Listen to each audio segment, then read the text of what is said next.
أرسله كافة للناس بشيرا ونذيرا وداعيا إلى الله بإذنه وسراجا منيرا. أما بعد فقد قال الله تعالى في كلامه المجيد وفي فرقان الحميد: أعوذ بالله من الشيطان الرجيم.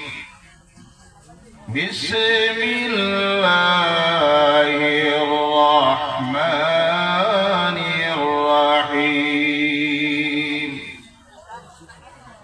يا أيها الذين آمنوا استعينوا بالصبر والصلاة إن الله مع الصابرين.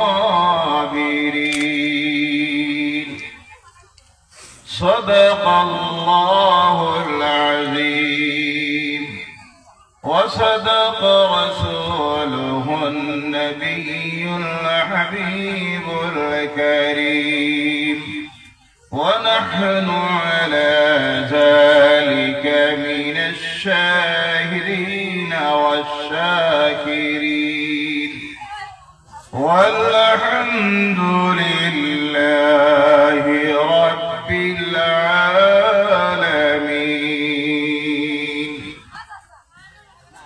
وقال الله تعالى مخبرا وآمرا: إن الله وملائكته يصلون على النبي يا أيها الذين آمنوا صلوا عليه وسلموا تسليما. بلغ العلا بكماله كشف الدجى بجماله حسنت جميع خصاله صلوا عليه. मुझे कुछ मिले या ना मिले मोहम्मद मिले, यानी वो शय जिसे अल्लाह मिले। बलगल उला बिकमालिही कशफ दुजा बिजमालिही हसनत जमीउ खिसालिही सल्लु अलैहि।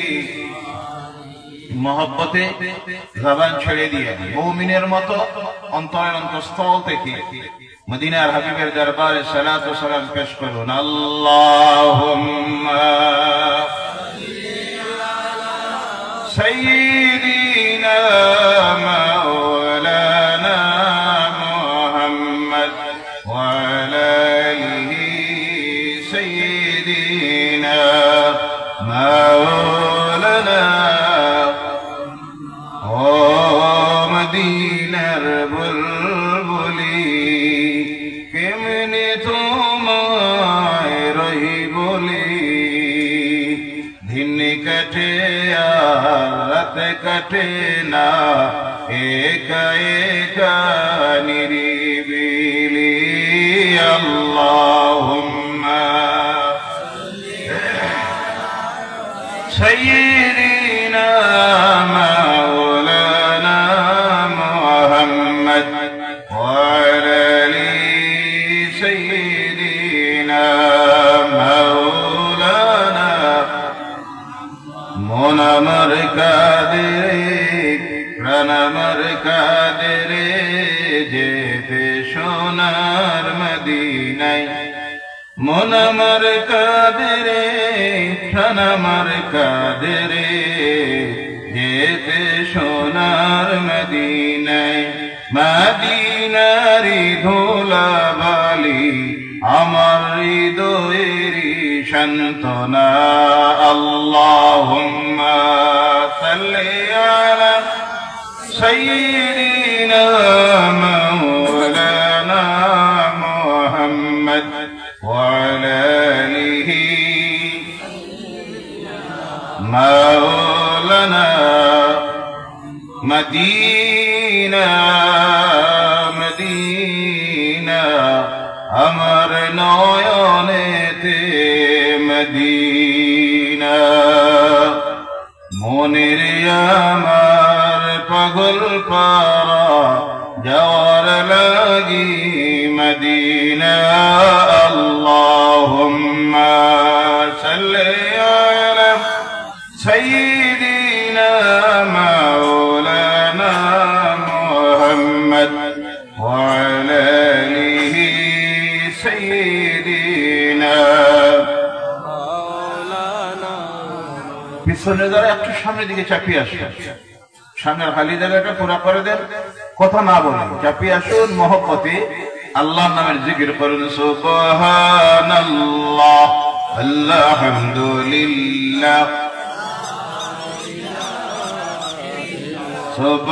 সুবহানাল্লাহ আলহামদুলিল্লাহ লা ইলাহা ইল্লাল্লাহ সুবহানাল্লাহ আলহামদুলিল্লাহ লা ইলাহা ইল্লাল্লাহ হাসবি রাব্বি জাল্লাল্লাহ মা ফিহি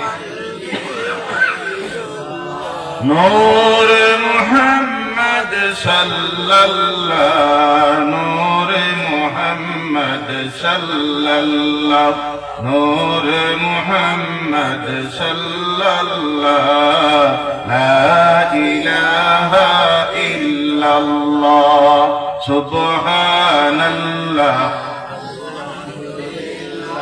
লা ইলাহা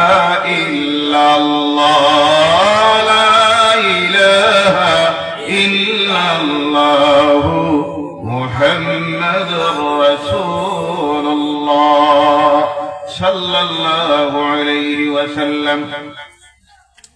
কাছাড় জেলার কাঠিগড়া এলাকার ঐতিহ্যবাহী হযরত মাওলানা শাহ সারাগালী রহমতুল্লাহি তাআলা আলাইহি 29তম বার্ষিক ইসাল সাদ মাহফিলের সম্মানিত সভাপতি শাহ সুফি আলহাজ হযরত মাওলানা মুঈনুদ্দিন কাজী সাহেব, তৎসঙ্গে মঞ্চ উপবিষ্ট মাহফিল পরিচালনার সভাপতি বিশিষ্ট আলিমুদ্দিন হযরত মাওলানা কারি আবু সালেহ নজমুদ্দিন সাহেব, সুযোগ্য উত্তরসূরি হযরত মাওলানা শাহ সারাগালী রহমতুল্লাহি তাআলা আলাইহি সুযোগ্য নাতি, তৎসঙ্গে আজকের এই মাহফিলের সম্মানিত মুখ্য অতিথি, বিশেষ অতিথি, বরাক উপত্যকার বিশিষ্ট ওয়াইস সাহেবান, তাছাড়া আমন্ত্রিত সম্মানিত বিশিষ্ট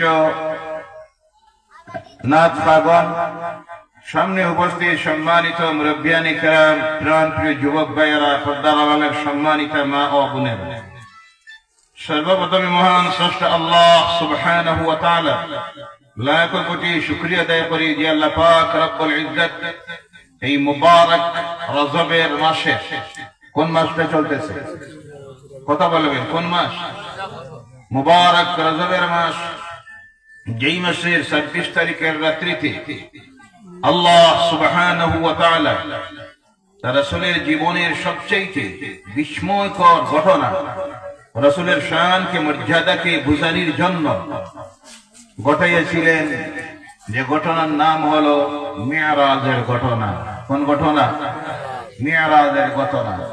এমন এক মুবারক মাস, যেই মাসের মধ্যে আল্লাহ পাক বিশেষ একটা রাত্রি রেখেছেন, যেই রাত্রির নাম হলো লাইলাতুল মিরাজের রাত্রি। সেই মুবারক মাসে আজকের এই রাত্রিতে আমরা আল্লাহ পাক সুবহানাহু ওয়া তাআলার কালাম কোরআনুল কারীম থেকে আলোচনা করার জন্য এবং শোনার জন্য তৎসঙ্গে আল্লাহর বন্ধু, আল্লাহর নেক বান্দা, আল্লাহর এক ওয়ালি হযরতে মাওলানা শাহ সারাগ আলী রাহমাতুল্লাহি তাআলা আলাইহি 29তম বার্ষিক ইসালা সওয়াবের মাহফিলে, মুবারক মাহফিলে আমরা আসতে পেরেছি। আল্লাহ পাক আমাদেরকে সৌভাগ্য নসিব করেছেন, যার জন্য গোলাম হিসাবে আমরা সকলে আলোচনা শুরুর আগে আল্লাহ সুবহানাহু ওয়া তাআলা লাখ কোটি শুকরিয়া আদায় করি। সকলে উচ্চকণ্ঠে বলুন আলহামদুলিল্লাহ। আলহামদুলিল্লাহ। রব্বানা লাকাল হামদ হামদান কাসীরান তাইয়িবান মুবারাকান ফীহি। আমরা শুকরিয়া আদায় করেছি কার? আমরা কার গোলাম?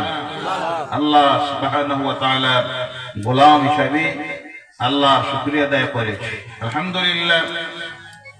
মাহফিল ইসারুস সাওয়াব বাস্তবায়ন কমিটির কর্মকর্তা ভাইয়েরা অনেক সুব্যবস্থা নিয়েছেন। মাইকে কোনো অসুবিধা নেই, লাইটের কোনো অসুবিধা নেই। না অসুবিধা আছে? আপনাদের বসতে কোনো কষ্ট হচ্ছে? এটা সুন্দর ব্যবস্থা তারা দিয়েছেন। কুয়াশাও ঢুকতেছে না, বাতাসও ঢুকতেছে না। তবে সমস্যা হয়ে গেছে একটা জায়গায়, শ্রোতারা অনেক কম। কথা ঠিক কি না? লোকাল কোনো বাজার আছে না? জি, আজকে বাজার বা সাপ্তাহিক? সাপ্তাহিক বাজার না সাধারণত বিকালের বাজার? সাপ্তাহিক বাজার।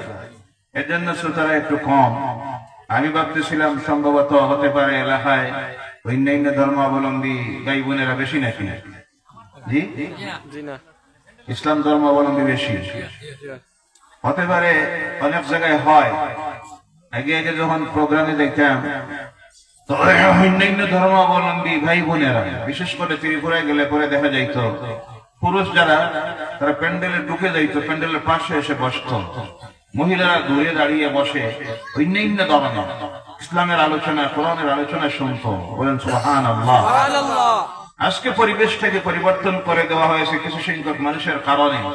মানুষের মধ্যে ভুল বোঝাবুঝি তৈরি করে দেওয়া হয়েছে, হিংসা বিদ্বেষ তৈরি করে দেওয়া হচ্ছে, মানুষ থেকে মানুষকে সরানি হচ্ছে, ভালোবাসার বন্ধনকে চিহ্নন করা হচ্ছে, ভ্রাতৃত্ববোধ, সাম্য এসব দূরীভূত করে দিয়ে হিংসা আর বিদ্বেষ সমাজে তথাকথিত এক শ্রেণীর রাজনীতিবিদেরা, ধর্মীয় উন্মাদেরা তৈরি করতেছে। যার কারণে অনেক সময় অন্যান্য ধর্মাবলম্বী ভাই বোনেরা মন চায় মাহফিলে আসার জন্য, কিন্তু আসে না। এবং বিভিন্ন কুসংস্কার বিভিন্ন ধর্মাবলম্বীদের মধ্যে আছে, যার কারণে অনেক সময় আসতে চায় না। এভাবে যদি কেউ তাকে থাকেন, আমি অনুরোধ রাখছি, আসুন। ইসলাম সকলের জন্য আল্লাহর পক্ষ থেকে এসেছে। বলেন সুবহানাল্লাহ। ইসলাম শুধু আমাদের জন্য, মুসলমানদের জন্য আসে নাই। কোরআন শুধু মুসলমানদের জন্য আসে নাই।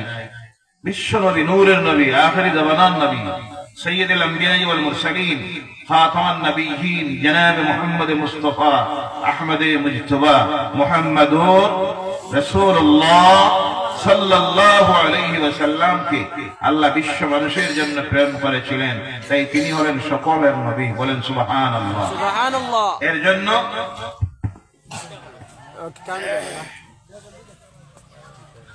এটা সরাসরি জেনারেটর দিয়ে মাহফিল চলবে 11-12টা পর্যন্ত। কয় লিটার তেল চলবে? 5 থেকে 7 লিটার। বিরাট অসুবিধা হয়ে যায়। আসে কিন্তু চলেন না তো, তেল জ্বলবো। এর কারণ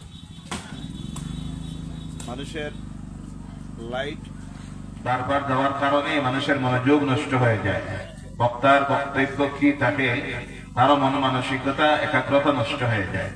এই জন্য আমি যেখানে যাই, মাহফিল কমিটি, অপারেটর যারা, তাদেরকে আমি অনুরোধ রাখি অনেক সময় যে কমপক্ষে সরাসরি লাইট জেনারেটর থেকে মাইক দেওয়ার জন্য। কারণ আমরা যেই দেশে বসবাস করি, এই দেশের নাম হলো ভারতবর্ষ। কোন দেশ? এটা তো সৌদি আরব না। সৌদি আরব হইলে আপনি শিওর থাকতেন এবারে 24 ঘন্টার মধ্যে 1 সেকেন্ডও বিদ্যুৎ যাবে না। বলেন সুবহানাল্লাহ। কারণ সেখানে আছে আল্লাহর আইন, তার আইন। সেখানে চলতেছে আল্লাহর মনোনীত ইসলাম, যার জন্য সেখানে আছে রহমত, সেখানে আছে বরকত। সুবহানাল্লাহ বলেন। আর এখানে চলতেছে কার আইন? আরে ভারতবর্ষে। কথা বুঝতে অসুবিধা হয়। ভারতবর্ষে চলতেছে কার আইন?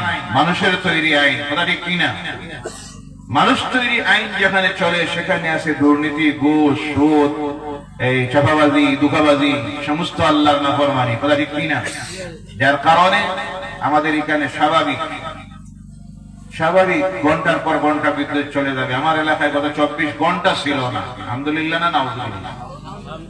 এই হলো এই যে দেশে আছি আমরা, সেই দেশ আমার জন্মভূমি, কিন্তু মহব্বত আছে তার প্রতি। কিন্তু দেশের যে অবস্থা হচ্ছে অর্থনীতির দিক দিয়ে বর্তমান কোথায় যাচ্ছে দেশের অবস্থা, এটা জনগণ প্রত্যেকে আপনারা জানেন। সেদিকে আমার বলার ইচ্ছা নয়। আমার বলার ইচ্ছা হলো আল্লাহর পক্ষ থেকে বিশ্ব মানুষের জন্য দেওয়া হয়েছে একটাই ধর্ম, যে ধর্মের নাম হলো ইসলাম। সুবহানাল্লাহ বলেন। সমস্ত মানুষের জন্য, শুধু মুসলমানদের জন্য নয়। এর জন্য আল্লাহ রাব্বুল আলামিন বলছেন, ইন্নাদ-দীনা ইনদাল্লাহিল ইসলাম। জোরে বলো আল্লাহু আকবার। আল্লাহর মনোনীত দ্বীন, ধর্ম ইসলাম। অনুরূপ ভাবে আল্লাহকে শুধু মুসলমানদের জন্য আল্লাহ সেই কথা তার কারণ কোরআনুল কারীমের শুরুর মধ্যে, আরম্ভণীর মধ্যে দুনিয়ার মানুষকে আল্লাহ জানাইয়া দিতেছেন, বিসমিল্লাহির রাহমানির রাহিম, আলহামদুলিল্লাহি রাব্বিল আলামিন।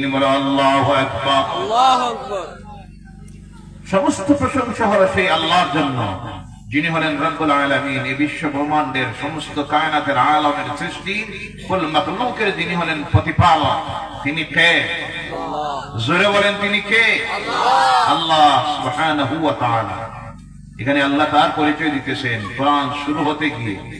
সমস্ত বিশ্ব ব্রহ্মাণ্ডের রব আল্লাহ, তিনি মুসলমানদের আল্লাহ নন। যদি শুধু মুসলমানদের জন্য হতেন তাহলে এখানে বলা হতো আলহামদুলিল্লাহি রাব্বিল মুসলিমিন, বলা হয়েছে রাব্বিল আলামিন। সুবহানাল্লাহ। অনুরূপভাবে বিশ্ব মানুষের জন্য সর্বশেষ যে নবীকে আল্লাহ প্রেরণ করেছিলেন, সেই নবী শুধু মুসলমানদের জন্য আসেন নাই। আল্লাহ রাব্বুল আলামিন তার সেই হাদিস সম্পর্কে বলতে গিয়ে আল্লাহ বলছেন, ইন্না আরসালনাকা কাফাতাল লিন-নাসি বাশীরান ওয়া নাযীরা। আল্লাহু আকবার। ইন্না আরসালনাকা, আপনাকে প্রেরণ করা হয়েছে, কাফাতাল লিন-নাস, সমস্ত মানবমণ্ডলীর জন্য। সুবহানাল্লাহ বললেন না? রাসূলের শান শুনলে ভালো লাগে না খারাপ লাগে?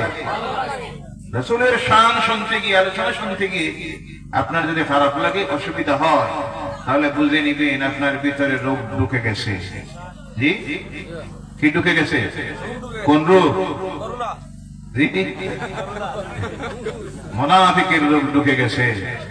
রাসূলের শান ইজ্জত সম্মান শুনতে গিয়ে যদি আপনার ভালো লাগে, তাহলে বুঝবেন আপনার ঈমান মজবুত হচ্ছে, রাসূলের এক মহব্বত অন্তরে ঢুকতেছে। বলেন সুবহানাল্লাহ। ভাইরা আমার, আল্লাহ বলছেন, ইন্না আরসালনাকা কাফাতাল লিন-নাসি বাশীরান ওয়া নাযীরা, আপনাকে প্রেরণ করা হয়েছে সমস্ত বিশ্ব ব্রহ্মাণ্ডের সকল মানবের জন্য, বাশীর করে সুসংবাদ দাতা হিসেবে এবং ভয় প্রদর্শনকারী হিসেবে। বলেন সুবহানাল্লাহ। অন্যত্র আল্লাহ আবার বলছেন, ওয়ামা আরসালনাকা ইল্লা রাহমাতাল লিল আলামিন। জোরে বলো আল্লাহু আকবার। আপনাকে বিশ্বের সৃষ্টি জগতের কুল মাখলুকের জন্য রহমত স্বরূপ প্রেরণ করা হয়েছে। সুবহানাল্লাহ, সুবহানাল্লাহ। আল্লাহ হলেন সমস্ত কিছুর রব, আমার নবী হলেন সমস্ত সৃষ্টির আলমের জন্য রহমত।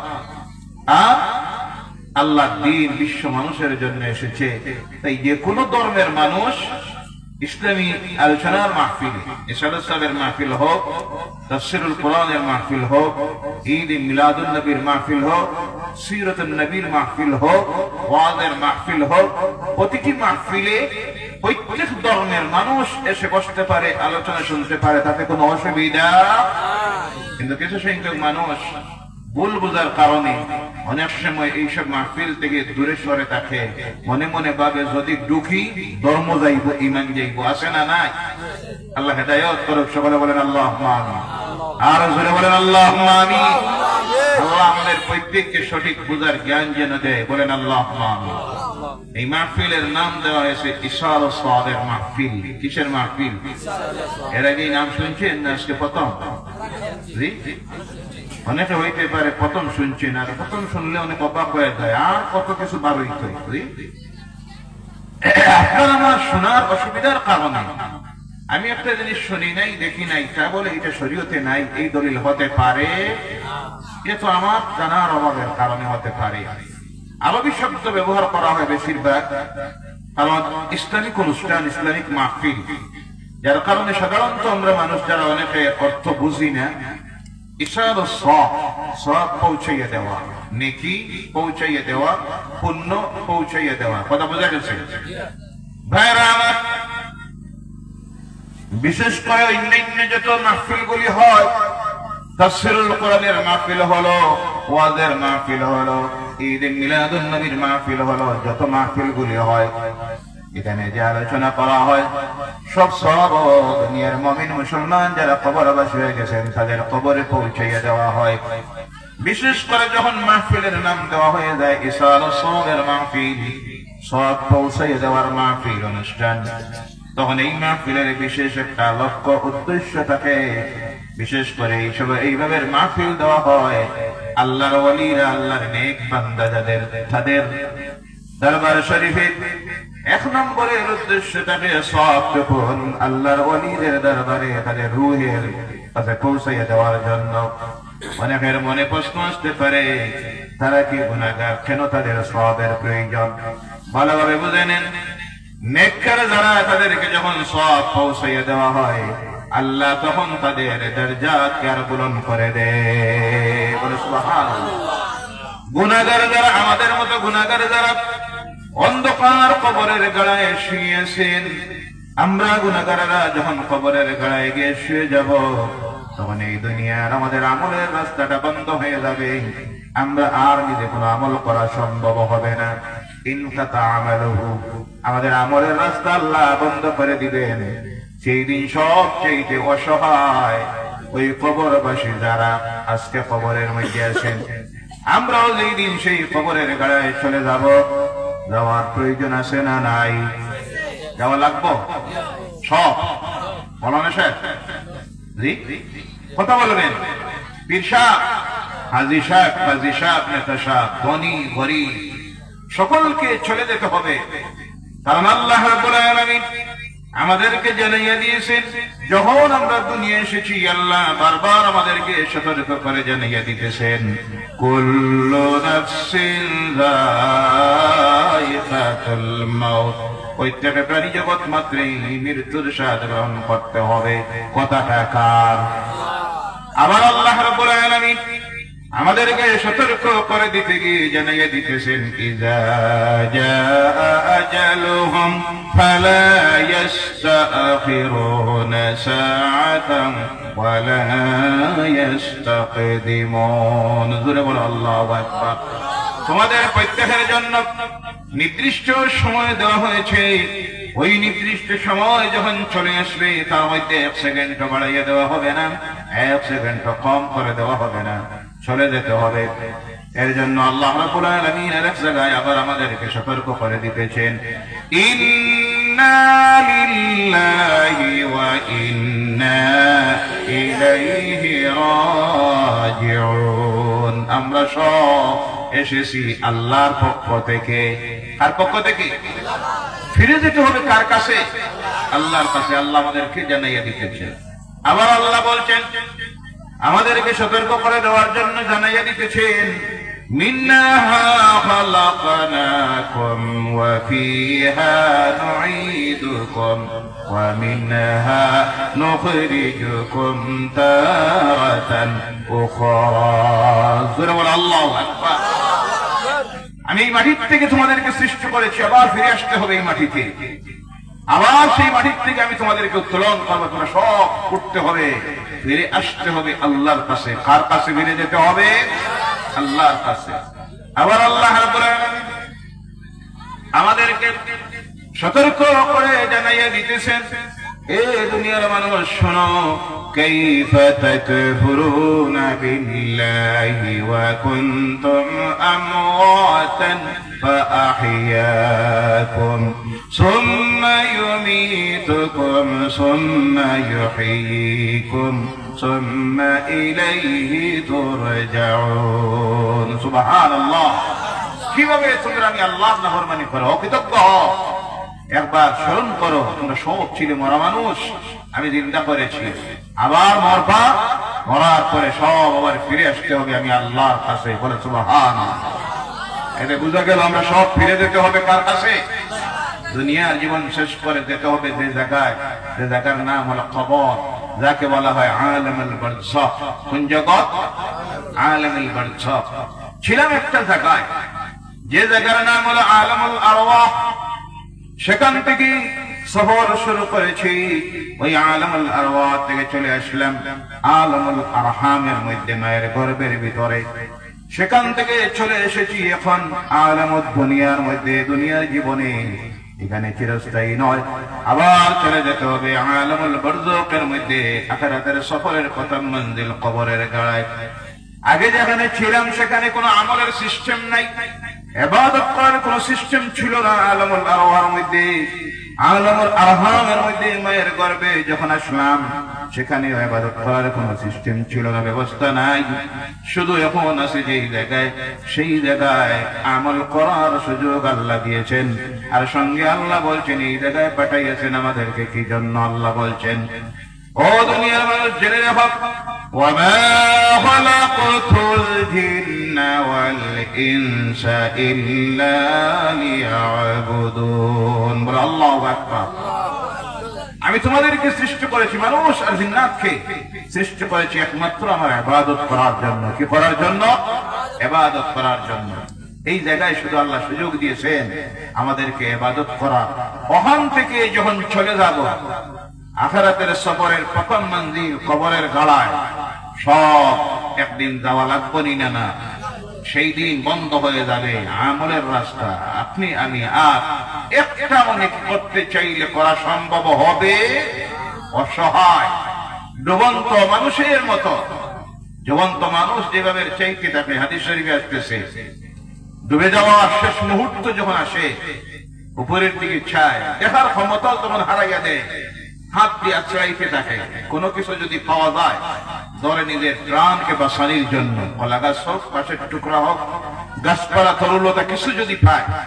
ধরতে চায় নিজেকে বাঁচানোর জন্য কবরবাসীদের অবস্থা তেমন হয় তারা নিজে আর তখন করার কিছু নাই চাইতে থাকে উপরের দিকে কোন দিকে কোন দিকে উপরের দিকে কেউ যদি কোনো সওয়াব পাঠায় নেকির কাজ করে যদি পাঠায় দুনিয়ার কোন মুমিন মুসলমান তার কোন আত্মীয় স্বজন আওলাদ তিলাওয়াত করলো জিকির আজকার করলো মিলাদ শরীফ পড়লো শিরনি করলো এতিম মিসকিন খাওয়াইলো দান খয়রাত করলো আত্মীয় স্বজনকে খাওয়াইলো যা কিছু করে করার পরে যে নেকি হয় পুণ্য হয় তা যখন বর্ষে দেয় পৌঁছাইয়া দেয় ওই পৌঁছাইয়া দেওয়ার নাম হলো ইসালুস সাওয়াব কথা বুঝা গেছে ভাইয়েরা আমার এর কারণে যখন একটা ইসালুস সাওয়াবের মাহফিল অথবা কোন নেক মাহফিল হয় সেই মাহফিলে জিন্দা যারা আমরা জমিনে আছি এর চাইতে বেশি উপকৃত হয় কবরবাসীরা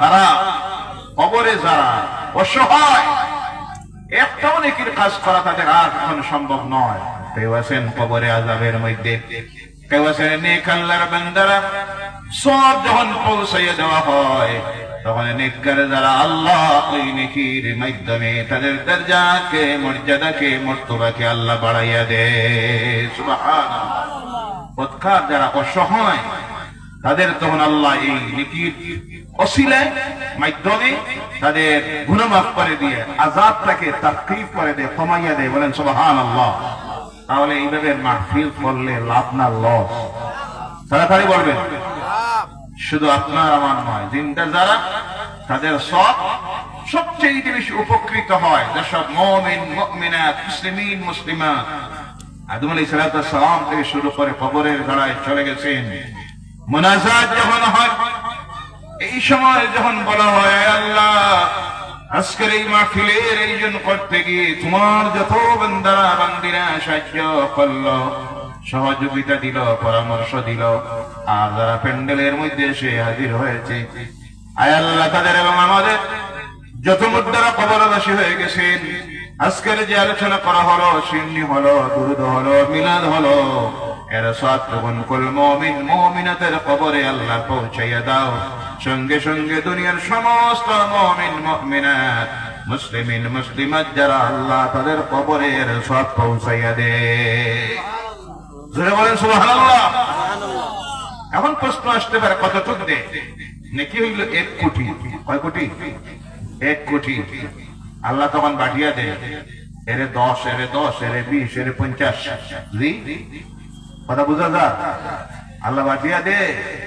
ওর নাম হলো আল্লাহ। জোরে বলেন এর নাম আল্লাহ। কে? আল্লাহ বলছেন, ও দুনিয়ার মানুষ জেনে রেখো, আল্লাহ কে? আল্লাহকে চিনো, আল্লাহ জানো। কুল হুয়াল্লাহু আহাদ। পড়ুন আমার সঙ্গে, কুল হুয়াল্লাহু আহাদ আল্লাহুস সামাদ লাম ইয়ালিদ ওয়া লাম ইউলাদ ওয়া লাম ইয়াকুল লাহু কুফুয়ান আহাদ। আল্লাহু আকবার। কুল হুয়াল্লাহু আহাদ। রাসূল আপনি তাদেরকে বলে দেন, আল্লাহ একজন। কয়জন? আল্লাহুস সামাদ। সুবহানাল্লাহ বলেন। আল্লাহ কাহারও মুখাপেক্ষী নন। সুবহানাল্লাহ বললেন না? দুনিয়ার কোন নেতা, মন্ত্রী, সরকার প্রধান, রাজবংশের সঙ্গে তোমরা আল্লাহকে তুলনা করিও না। এরা প্রত্যেকে একজন আরেকজনের মুখাপেক্ষী আছে, তাদের সমতুল্য সমান আরেকজন আছে, কিন্তু আল্লাহ তিনি যার মুখাপেক্ষী কেউ নেই, তার সমতুল্য কেউ নেই। তাকে কেউ জন্ম দেয় নাই, তিনি কাউকে জন্ম দেন নাই। বলেন সুবহানাল্লাহ। এর নাম হলো আল্লাহ। এর নাম এই আল্লাহ যখন দেয়, তার দিতে গিয়ে কোনো হিসাবে লাগে না, কারো কাছ থেকে ঋণ নিতে হয় না, সাহায্য চাইতে হয় না, দিলে পরে তাকে জিজ্ঞাসা করার কেউ নাই। আল্লাহ রাব্বুল আলামিনের কোন বান্দা বান্দি যখন কোন ভালো কাজ করে, আল্লাহ তাকে যতটুক সওয়াব দেয়, যদি 1 কোটি দেয়, যখন আল্লাহর কাছে হাত তুলে বলবে, আল্লাহ এই যে ভালো কাজগুলি যা করলাম, এর যতটুক সওয়াব হলো, আল্লাহ সমস্ত দুনিয়ার মুমিন মুমিনাতের কবরে পৌঁছাইয়া দেও, মুসলিমিন মুসলিমাতের কবরে পৌঁছাইয়া দেও। তখন আল্লাহ ওই কাজ করে, যে কাজটা করলো, তাকে আল্লাহ যতটুকু লিখে দেয়, পৃথিবীর মাটির নিচে অন্ধকার কবরে যারা শুয়েছেন, সমান সওয়াব প্রত্যেকের কবরে আল্লাহ পৌঁছাইয়া দে। আর জোরে বলেন সুবহানাল্লাহ। এর নাম হলো ইসালুস সওয়াব। এর নাম ইসালুস সওয়াব। আজকের ইসালুস সওয়াবের মাহফিলে আপনারা আসতে পেরেছেন, আমরা আসতে পেরেছি, এলাকাবাসীরা আয়োজন করতে পেরেছেন, এর কারণে আমরা খুশি না নারাজ? আওয়াজ করে বলেন, খুশি না নারাজ? আল্লাহ খুশি। বলেন সুবহানাল্লাহ। আর জোরে বলেন সুবহানাল্লাহ। আল্লাহ সৃষ্টির কুল মাখলুক খুশি। সুবহানাল্লাহ বলেন। একমাত্র নারাজ কে? জানা নাই? শয়তান। কে? আর শয়তান দেখতেছে এরা যারা মাহফিলে বসে গেছে, যারা মাহফিলে বসে আছে, শয়তান দেখতেছে এরা যদি এইভাবে বসে থাকে এক মনে একাগ্র মনে, আর বসা অবস্থায় যদি জীবনের গুণাগুলির কথা, বিগত জীবনের গুনার কথা স্মরণ করে মুনাজাত যখন করা হবে মাহফিলের শেষ দিকে, আল্লাহ হাবিবের ওয়ারিসান উলামায়ে কেরামেরা যখন মুনাজাত করবেন, কেউ যদি তখন তার বিগত জীবনের গুনার কথা স্মরণ করে, খালেস দিলে তওবা করে নে, আল্লাহর কাছে যদি ওয়াদা দিয়ে দিতে পারে, স্বীকার যদি করে নে, আল্লাহ আমি যা করেছি ভুল করে নিয়েছি, আর ওয়াদা যদি দিতে পারে, আল্লাহ আর করব না, এই করে যদি মুনাজাতের সময় বিগত জীবনের গুনার কথা স্মরণ করে 2 চোখের পানি ছেড়ে দিতে পারে, আল্লাহ রাসূল বলেছেন সেই বান্দা বান্দির চোখের পানি জমিনে পড়ার প্রয়োজন হবে না। 2 চোখের পানি না খেয়ে রোড দেখে আসার আগে আল্লাহ নির্দেশ দেয়, ও আমার ফেরেশতারা, আমার বান্দা বান্দির আমল আমার জীবনের গুনাহগুলি মাফ করে দে। আর জোরে বলেন সুবহানাল্লাহ। মাফ করলে শয়তানের লাভ না লস? কথা বুঝলেন না? শয়তানের লস।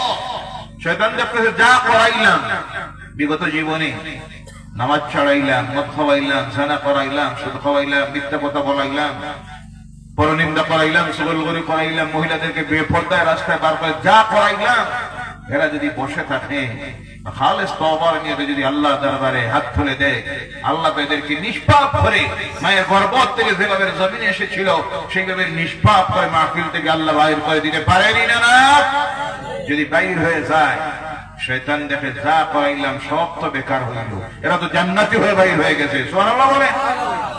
2 নম্বরে শয়তানের অসুবিধা হলো, শয়তান দেখতেছে আমি তো দুজকে যাইমু শিওর, তাতে কোনো সন্দেহ নাই।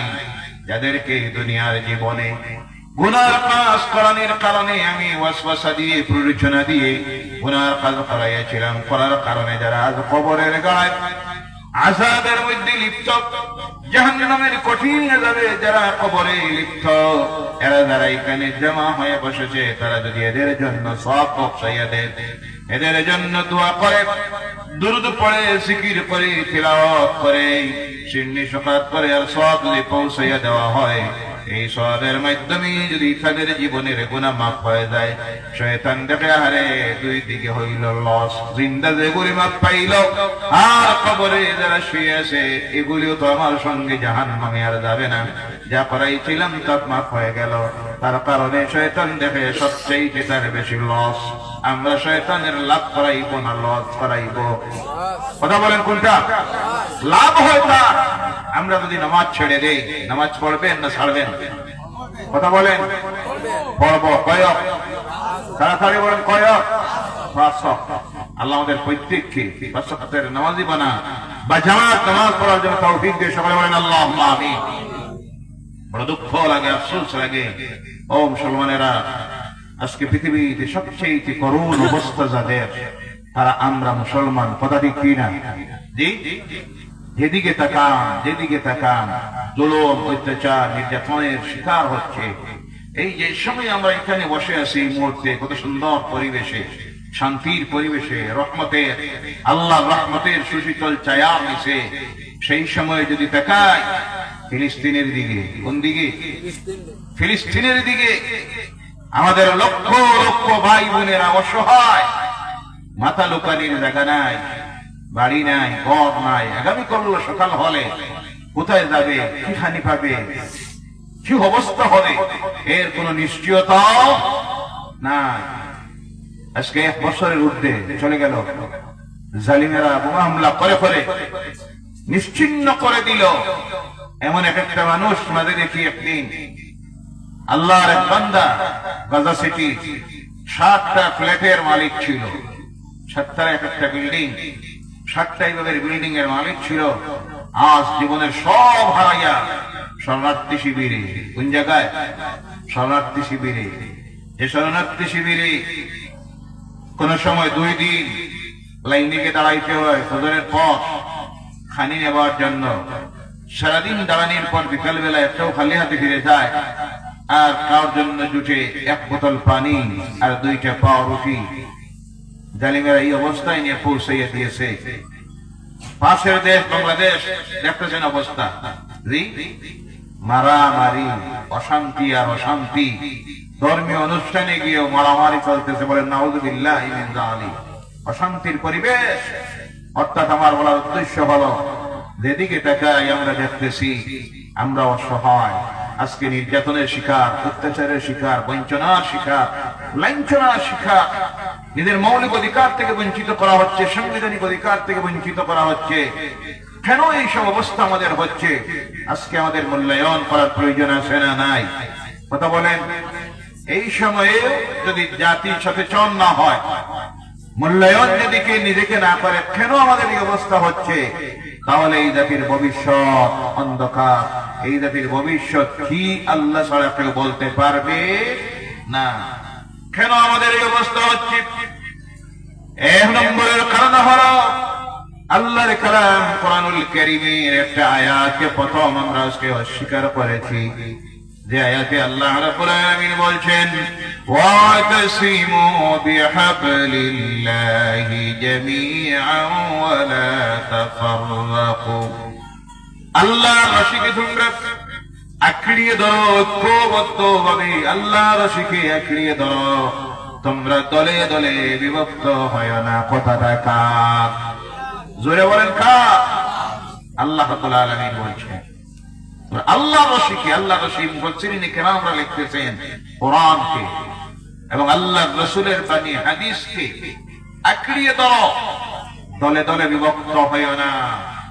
আজকে পৃথিবীর মুসলমানের সবচেয়ে বড় সমস্যা হলো এই যে অবস্থা তৈরি হওয়া, এক নম্বরের কারণ হলো রাজনীতির ময়দানে দেখেন আর ধর্মীয় অঙ্গনে দেখেন, আমরা দলে দলে বিভক্ত হয়ে যাওয়ার কারণে ঐক্যবদ্ধ সমাজ জাতি থাকলে যে শক্তি থাকত, সেই শক্তি আজকে আমরা হারাইয়া দিয়েছি। আমাদেরকে বিভিন্ন ভাবে ব্যবহার করতেছে ইসলাম বিরোধী শক্তি, আর আমাদেরকে দিয়ে তারা আমাদেরকে শেষ করে দিতেছে। কথা ঠিক কিনা? গোটা মধ্যপ্রাচ্যের দেশগুলির দিকে আপনারা তাকান, পৃথিবীর প্রতিটা মুসলিম রাষ্ট্রের দিকে তাকান, আজকে পাকিস্তানের অবস্থা দেখেন, বাংলাদেশের অবস্থা দেখেন, সিরিয়ার অবস্থা দেখেন, বললে শেষ হবে না। সর্বোচ্চ আমরা নিজে নিজে মারামারি করে শেষ হয়ে যাচ্ছি, ভুল বুঝাইয়া দিয়া আমাদের মধ্যে বিভিন্ন দলাদলি সৃষ্টি করে দিয়া ধ্বংসের দিকে জাতিকে নিতেছে। সেই সময় এক নম্বরে আমাদের কর্তব্য হলো এই জাতি সর্ব অবস্থায়, রাজনীতির ময়দানে হোক, ধর্মীয় অঙ্গনে হোক, ঐক্যবদ্ধ একটা জাতি আমাদের হওয়া এমন সময়ের দাবি। সেই সময় আমরা যেন সমাজে বিভ্রান্তি ফিতনা তৈরি না করে জাতিকে ঐক্যবদ্ধ ভাবে একটি প্ল্যাটফর্মে হাজির করাইতে পারি। আল্লাহ আমাদেরকে তৌফিক দেখ। সকলে বলেন আল্লাহুম্মা আমিন। আর জোরে বলেন আল্লাহুম্মা আমিন। দুই নম্বরের কারণ হলো আল্লাহ রাব্বুল আলামিন তার যে কালাম কোরআনুল কারীম আমাদেরকে দিয়েছেন অন্ধকার থেকে আমাদেরকে আলোর দিকে টেনে আনার জন্য। সেই কোরআনের কাছে আমাদের ফিরে আসতে হবে। আমরা আসতে পারতেছি না, আমরা তার কারণ হলো এই কোরআনের জ্ঞান আমাদের মধ্যে না থাকার কারণে।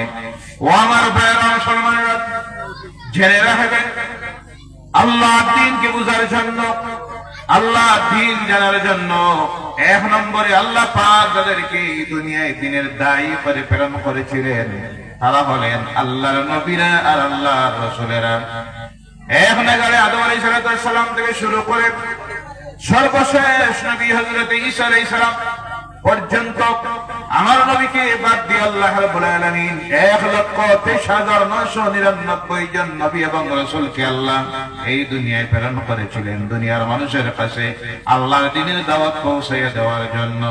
এর জন্য আদম আলাইহিস সালাম থেকে শুরু করে যত নবীরা এই দুনিয়া এসেছিলেন প্রত্যেকের একটাই ছিল স্লোগান, লা ইলাহা ইল্লাল্লাহ, লা ইলাহা ইল্লাল্লাহ, লা ইলাহা ইল্লাল্লাহ।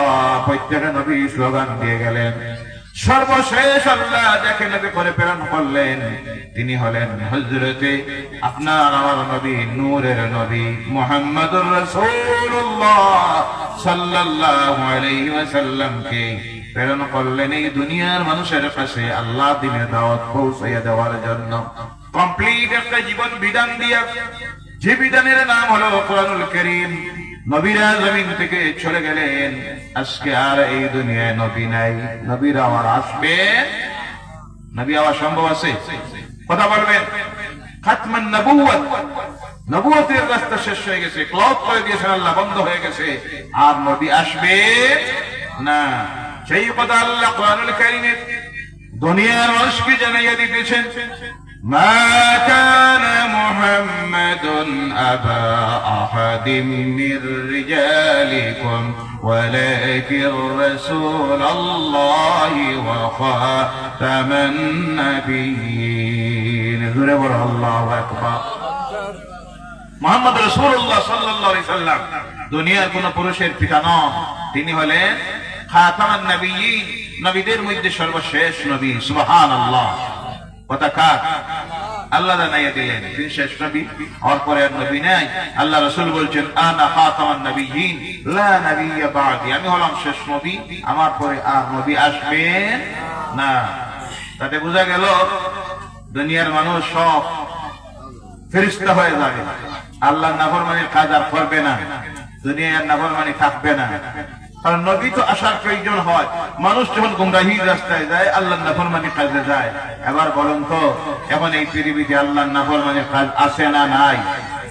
গুনাহের কাজ আছে না নাই? জি, কথা বুঝতে অসুবিধা হয় না? এই দুনিয়ায় যত দিন যাইতেছে গুনার কাম বাড়তেছে না কমতেছে? বাড়তেছে। তাতে বোঝা গেল নবী আসার দরকার এখন আছে। আমরা সবে মিলে দোয়া করি, কি বলে? আল্লাহ আরেকজন নবী পাঠাইয়া দেও। আল্লাহ পাঠাইয়া দিবা? আল্লাহ কানুন পরিবর্তন হতে পারে না, আল্লাহর ওয়াদা কখনো খিলাফ হয় না। নবী আর আসবেন না। আল্লাহকে যদি প্রশ্ন করি, আল্লাহ তাহলে এই দুনিয়ার মানুষ যে নাফরমানির দিকে যাইতেছে, এদেরকে হেদায়েতের রাস্তায় আনবে কে? দায়িত্ব কার? আল্লাহ বলবেন আমার হাবিবকে জিজ্ঞাসা করো, আমার হাবিব তা বলে দিবেন।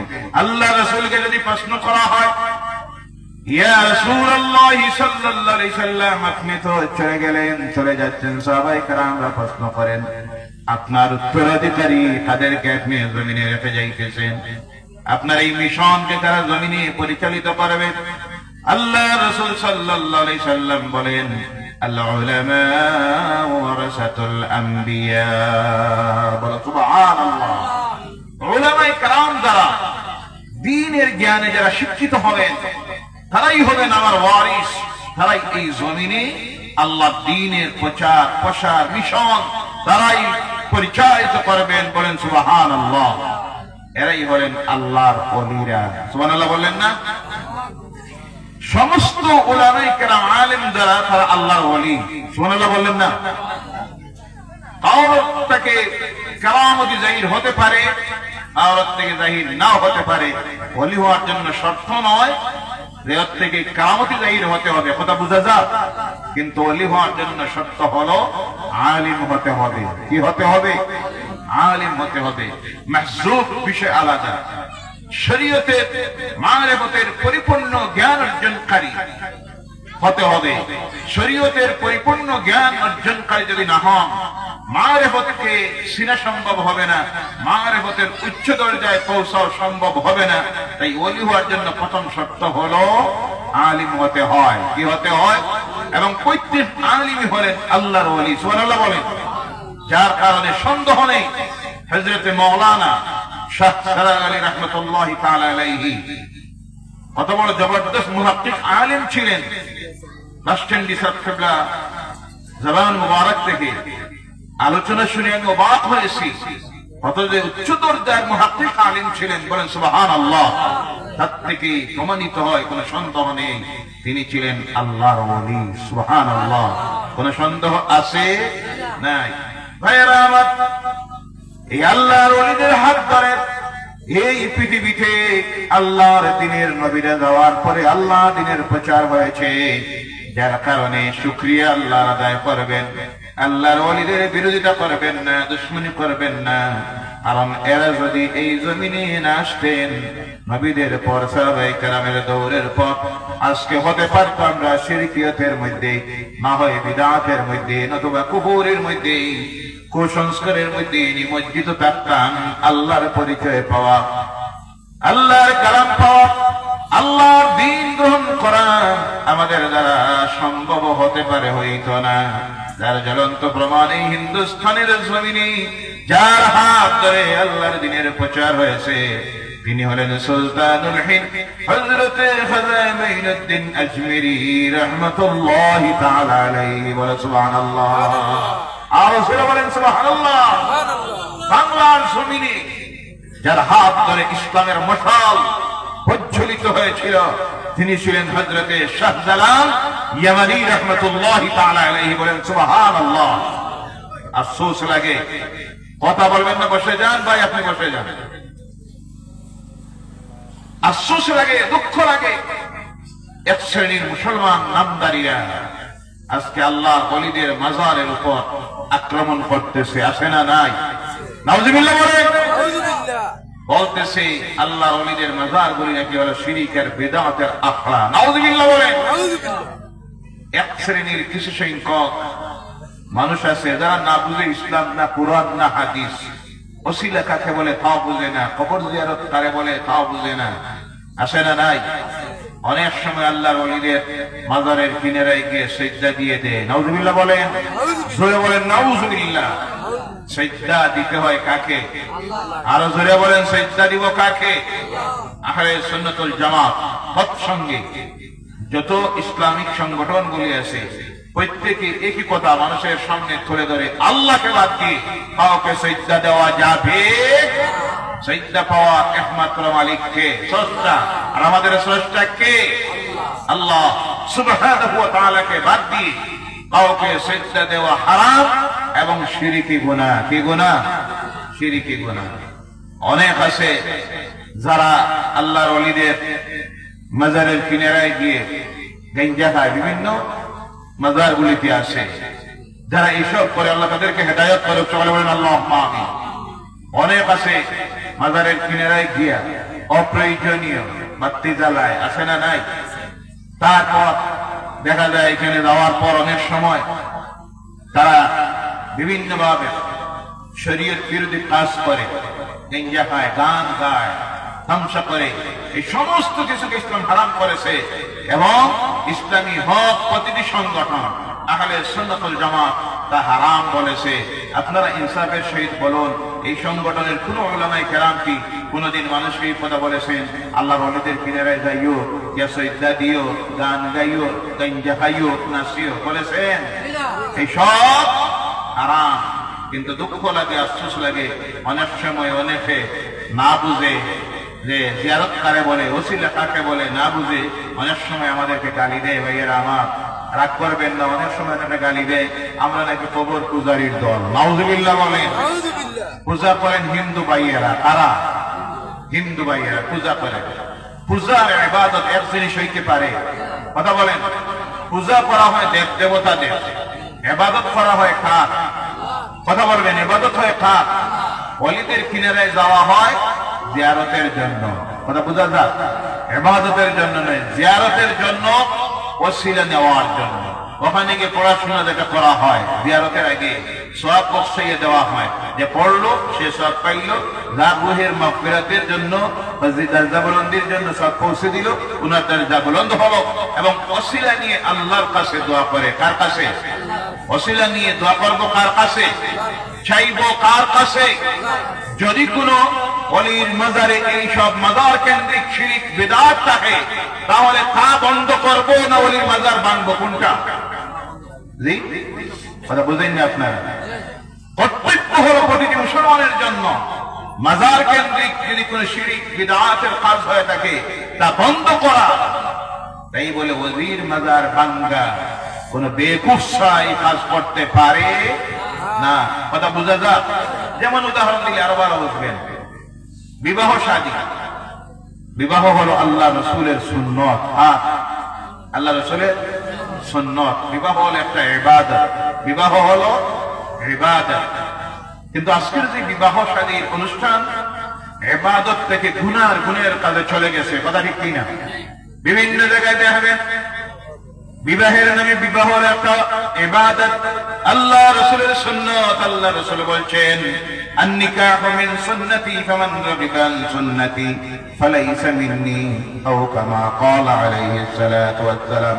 বিবাহ করা হলো আমার সুন্নাত, কেউ যদি বিবাহ করাকে অস্বীকার করে সে আমার উম্মতি নয়।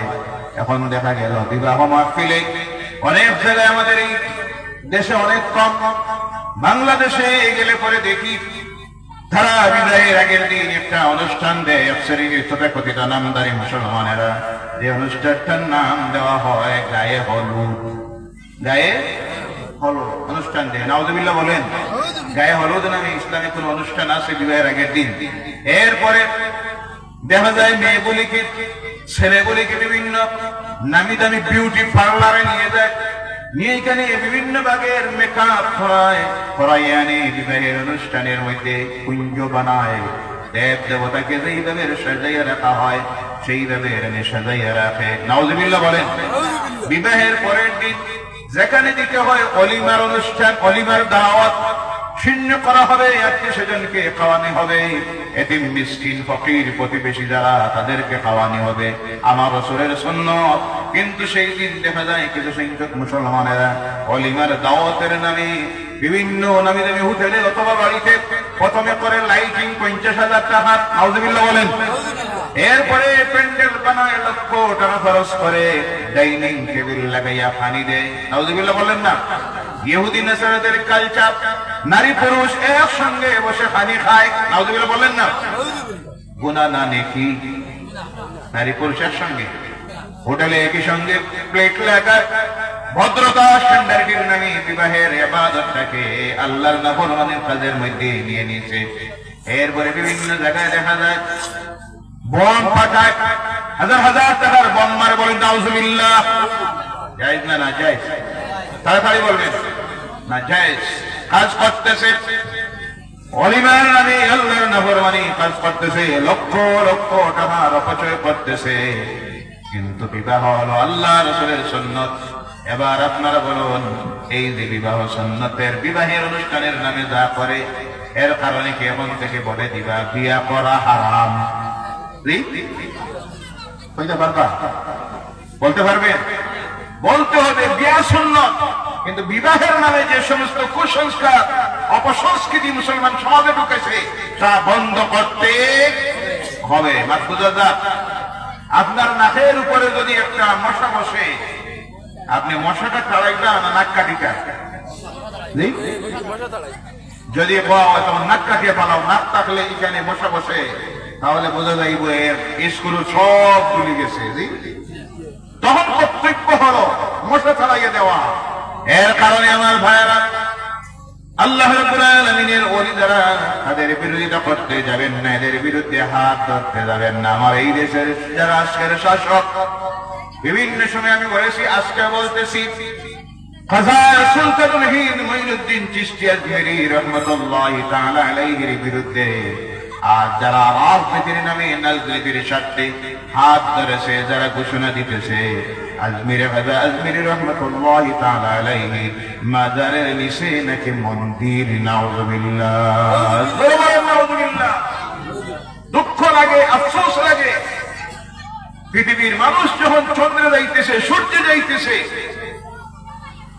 ইন্টারনেট স্যাটেলাইটের মাধ্যমে গোটা বিশ্ব চলতেছে, কম্পিউটার ল্যাপটপের মাধ্যমে উন্নতির চরম শিখরে গিয়ে পৃথিবীর অন্যান্য রাষ্ট্রের মানুষ যখন পৌঁছতেছে, চীন, আমেরিকা, জাপান, ফ্রান্স, ইতালি, নাম বললে শেষ হবে না, তারা চেষ্টা করতে, চিন্তা করতে, জাতিকে আর কত উন্নত করা যায়, কত শিক্ষিত বানানো যায়, দেশের অর্থনীতির অবস্থায় কোথায় নিয়ে পৌঁছানো যায়, তখন দুঃখ লাগে, আফসোস লাগে। আমার এই দেশে কিছু মানুষ তখন সব কাজ কাম বাদ দিয়া তারা মসজিদের তলে গিয়ে মন্দির ঢুকাইতেছে, আছে না না? নাউযুবিল্লাহ বলেন। যারা আফসোস লাগে, দুঃখ লাগে, এই দেশ আমাদের জন্মভূমি ভারতবর্ষ, এই দেশের সামান্য ক্ষতি হোক আমরা বরদাস্ত করতে পারি না। কারণ এই দেশের মাটির সঙ্গে আমাদের রক্তের সম্পর্ক, সুবহানাল্লাহ বলেন। যার প্রমাণ, এই দেশে অনেক স্বাধীনতার আন্দোলন হয়েছে, দেশ স্বাধীন হয় নাই, কিন্তু যখন আমার এই দেশের উলামায়ে কেরামরা, সকল সংগঠনের উলামায়ে কেরামরা, জামিয়াত উলামায়ে হিন্দ বলুন, আহলে সুন্নাত ওয়াল জামাত বলুন, বেরেলভী উলামায়ে কেরাম বলুন, আল্লাহর ওলিরা বলুন, সব যখন রাজপথে নামলেন, রক্ত ঝরালেন, হাজার হাজার উলামায়ে কেরামরা যখন শহীদ হলেন, তখন এই ভারতের স্বাধীনতা আসলো, বলেন সুবহানাল্লাহ। যার কারণে আমাদের রক্তের বিনিময়ে যে দেশ স্বাধীন হয়েছে, এই দেশের ক্ষতি হোক আমরা সহ্য করতে পারি, বরদাস্ত করতে পারবো। যার কারণে দেশ যখন ভাগ হলো, জাতিভিত্তিতে দুইটা দেশ বানানি হলো, ভারত হবে ধর্মনিরপেক্ষ রাষ্ট্র, পাকিস্তান যারা জাতীয় ধর্মের ভিত্তিতে ইসলামিক রাষ্ট্র বানানোর জন্য পাপ করলো, তারা চলে গেল পাকিস্তানি। কোন জায়গায়? তারা চলে গেল পাকিস্তানি। ভারতের তখন অনেক মানুষ, করিমগঞ্জ জেলায় গেলে দেখা যায় অনেক আছে, বিরাট বিরাট বিল্ডিং বাড়ি পড়ে রয়েছে, তারা চলে গেছে বাংলাদেশে। অনেক মসজিদ ত্রিপুরায় গেলে পরে দেখা যায় অনেক মসজিদ খালি পড়ে আছে, এখানের এলাকার মানুষেরা চলে গেছে বাংলাদেশে, সেই সময়ে পূর্ব পাকিস্তান। কিন্তু আমরা সেই সময় পাকিস্তানও চাই নাই, পূর্ব পাকিস্তানেও যাই নাই, আমরা দেখেছি তখন ভারতবর্ষে, কারণ এই মাটির সঙ্গে আমাদের অন্তরের সম্পর্ক। সুবহানাল্লাহ বলেন। থাকবো এখানে, আসি ওইখানে, মরবো ওইখানে, হাসরের ময়দানে উঠবো এই ভারতবর্ষ থেকে। কথা ঠিক কিনা? এই দেশের ক্ষতি হলে আমাদের দুঃখ লাগতো। কথা ঠিক কিনা? যার কারণে আমি বলি ভাইয়ের, আজকে আফসোস লাগে, দুঃখ লাগে। অন্যান্য ধর্মাবলম্বী ভাই বোনেরা থাকতে পারেন প্রতিবেশীতে, রেকর্ড কিন্তু আলোচনা শুনতে পারেন। আপনারা একবার এই কথাটাকে একটাবার জাজ করবেন, চিন্তা করে দেখবেন, গভীরে চিন্তা করে। মুসলমান শাসকেরা যারা ছিল এই দেশে, শাসন করলো মুঘলেরা, একমাত্র আকবর বাদ দিয়ে নাফরমানটা একটা নতুন ধর্ম তৈরি করেছিল, দ্বীন এলাহি। নাউজুবিল্লাহ বলেন। বাকি যত মুঘল শাসকেরা ছিল সব ছিল আল্লাহর ওলি। সুবহানাল্লাহ বলেন। প্রত্যেক ছিল আলেম, কুতুবউদ্দিন বখতিয়ার খাকি, শাহজাহান, ঔরঙ্গজেব, নাম বললে শেষ হবে না। প্রত্যেকের জীবনী পড়লে গিয়ে দেখা যায় প্রত্যেক ছিল নাম করা আল্লাহর ওলি। বলেন সুবহানাল্লাহ। দেশ শাসন করেছে তারা, দেশ শাসন করেছে কোরআনের উপর আমল করে। কোরআন কোনদিন শিখাইয়া দেয় নাই অন্যের জমি জুড়ে দখল করো, অন্যের ধর্মীয় উপাসনালয় জুড়ে দখল করো, মন্দির ভেঙ্গে মসজিদ বানাইয়া দেও, প্রতিমা ভেঙ্গে মন্দির খালি করে দেও। এই শিক্ষা ইসলাম কোনদিন দেয় নাই, দিতে পারে না। কারণ ইসলামের শিক্ষা হলো লা ইকরাহা ফিদ্দীন। ইসলাম সেই ধর্ম যে ধর্মের মধ্যে জোর জবরদস্তি বলতে কিছুই নাই। সুবহানাল্লাহ বলেন। আল্লাহর কালাম আবার জানাইয়া দিতেছে, লাকুম দীনুকুম ওয়ালিয়া দীন। তুমি যা বুঝেছো তোমার জন্য তোমার ধর্ম, আমার জন্য আমার ধর্ম। তুমি যদি ভালো মনে করো শিরিক করা করতে থাকো, কবরে করতে থাকো, আমি যা বুঝেছি হক ইসলাম তা গ্রহণ করেছি। ফয়সালা কিয়ামতের দিন দিবেন কে? জোর করে কাউকে জোরে ধরে ইসলামী আনার নির্দেশ ইসলাম দেয় নাই। যদি দিয়ে থাকতো তাহলে যারা এই দেশটাকে শাসন করলো 1000-এর মতো বছর, তারা চাইলে তরবারি ধরে ধরে গর্দনায় এই দেশের প্রত্যেকটা মানুষকে পড়াইয়া দিত লা ইলাহা ইল্লাল্লাহু মুহাম্মাদুর রাসূলুল্লাহ। কিন্তু পড়ায় নাই। যদি পড়াইতো আজকের এই ভারতবর্ষের জনগণ যারা, তারা 100% হয়ে যাইত মুসলমান। কথা ঠিক কিনা? 1000 বছরের শাসন করেছে। হিন্দু ধর্মাবলম্বী ভাইয়েরা যারা ছিল এই দেশে, তখন তাদের সম অধিকার রয়েছে। মুসলমানদের যে অধিকার ছিল, ধর্মীয় অধিকার, তাদেরকে দেওয়া হয়েছে। মুসলমানরা যেভাবে নামাজ পড়েছে, রোজা রেখেছে, তাদের ধর্মীয় অনুষ্ঠান আদি করেছে, তাদেরকে পূজা পার্বণের সম অধিকার দেওয়া হয়েছিল। মুসলমানরা মসজিদ বানাইছে, নামাজ পড়েছে। হিন্দু ভাইদেরকে সেই সময় মুঘল শাসকেরা, ইতিহাস পড়ে দেখবেন, মুঘল শাসকেরা বড় বড় যতটা ভারতে মন্দির আছে সবগুলির জমিন দান করেছিল মুঘল শাসকেরা।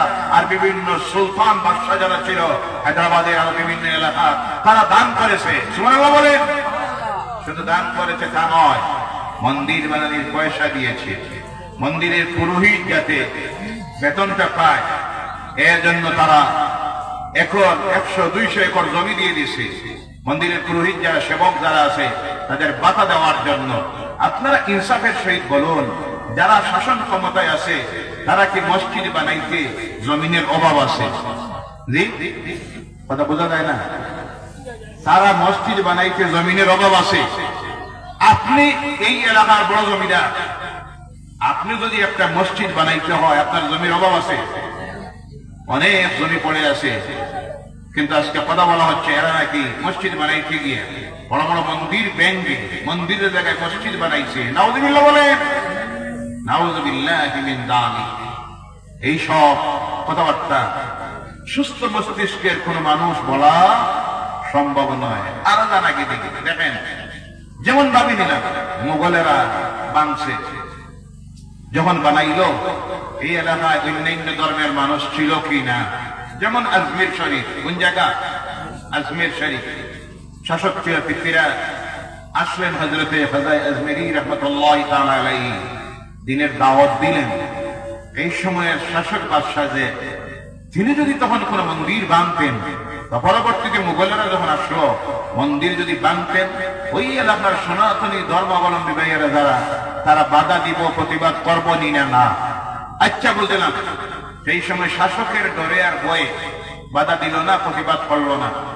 মুঘলেরা যখন ক্ষমতা থেকে চলে গেল, ক্ষমতায় আসলো ব্রিটিশ খ্রিস্টান ইহুদিরা, খ্রিস্টানেরা, তারা শাসন করলো কয়েকশো বছর। এই সময় ওই এলাকার প্রতিটি শহরের জেলার মানুষ যারা ছিল অন্যান্য ধর্ম অবলম্বী, তারা তো তখন গিয়ে দাবি করতে পারত ইংরেজ শাসকের কাছে, গভর্নরের কাছে, যেখানে ছিল আমাদের একটা মন্দির ভাঙ্গে মসজিদ বানানি হয়ে গেছে, আপনি উদ্ধার করে দেন। তারাও তখন এই দাবি করলো না। এরপরে ব্রিটিশেরা চলে গেল, চলে যাওয়া রাষ্ট্র হয়ে গেল 100 বছর। কত বছর? কথা বলেন, কত বছর? এরপরে ওকে এই দাবিটা করলো না, দাবি উঠলো না। আজকে যে এই সময়ে যখন পৃথিবীর মানুষ উন্নতির আর উন্নতির চূড়ান্ত শিখরে যাওয়ার চেষ্টা করতেছে, দেশের উন্নয়নের চিন্তা করতেছে, সেই সময়ে আমরা যদি, এই দেশের মানুষ যদি ওই সব আজে বাজে চিন্তায় যায়, তাহলে এই দেশের উন্নতি সম্ভব হবে না। সমাজ থেকে মহব্বত দূরীভূত হয়ে যাবে, অশান্তির পরিবেশ তৈরি হবে। আল্লাহ ওই সব কিছু থেকে আমাদেরকে হেফাজত করুক। সবাই বলেন আল্লাহুম্মা আমিন।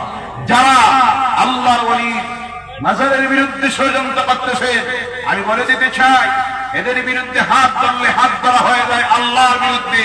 কার বিরুদ্ধে? আর আল্লাহর বিরুদ্ধে হাত ধরে এই পৃথিবীতে কোন মহাশক্তি নাফরমান টিকে থাকতে পারে নাই। আল্লাহ রাব্বুল আলামিন তার প্রমাণ দিয়ে দিয়েছেন। হযরত মূসা আলাইহিস সালাম এর জমানায় যখন ফেরাউন আল্লাহর বিরুদ্ধে হাত ধরল,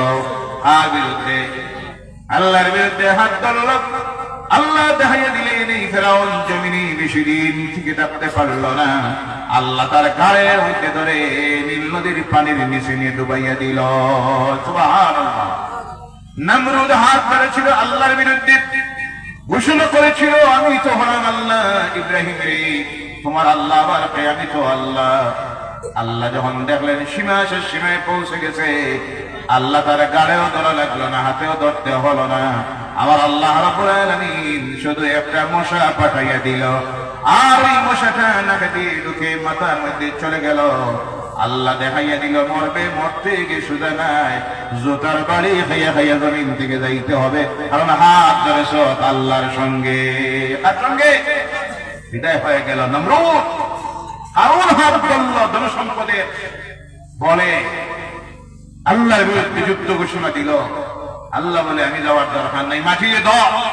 আমার নবী বলে দিলেন, মূসা আলাইহিস সালাম বললেন জমিন ধর। ধরা শুরু করলো, ধরতে ধরতে যখন পর্যন্ত, হাঁটু পর্যন্ত, কোমর পর্যন্ত, সিনা পর্যন্ত, মাথা পর্যন্ত জমিনে ঢুকে গেল। এদের উপার্জিত সমস্ত সম্পদকে তার মাথার উপরে রাখা হলো, ধন সম্পদ সহ আল্লাহ মাটির নিচে ঢুকাইয়া দিলেন। সুবহানাল্লাহ। সাদ্দাত ধন সম্পদের বলে বাক্য আমার চাইতে পাওয়ারফুল ক্ষমতাশীল কেউ নাই, কিন্তু জানত না সমস্ত ক্ষমতার মালিককে। আর জোরে বলেন, সমস্ত ক্ষমতার মালিককে, সমস্ত শক্তির মালিককে, যার শক্তির সামনে পৃথিবীর কোন অপশক্তি টিকে থাকা সম্ভব নয়। এই আল্লাহর বিরুদ্ধে যখন হাত ধরল, বলল আল্লাহ নাকি বেশ বানাইয়া দেয়, আমিও তো বেশ বানাইতে পারি, বেশ বানাইয়া দিল। যখন বেহেশতে ঢোকার জন্য রওনা করেছে, তখন আমার আল্লাহ বলেন আজরাইলের হায়াত শেষ হয়ে গেছে, একটা কদম মাত্র বেহেশতে তার বানাই বেহেশতে ঢুকাইছে, এক পা বাইরে রয়ে গেছে।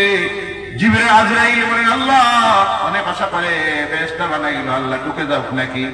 আল্লাহ বলেন আজরাইল আমার কানুনের পরিবর্তন কখনো হতে পারে না, আমি আল্লাহ তো এর আগে জানাইয়া দিয়েছি ইযা জাআ আজালুহুম ফালা ইস্তাখিরুনা সাআতান ওয়া লা ইস্তাকদিমুন। জোরে বলো আল্লাহু আকবার।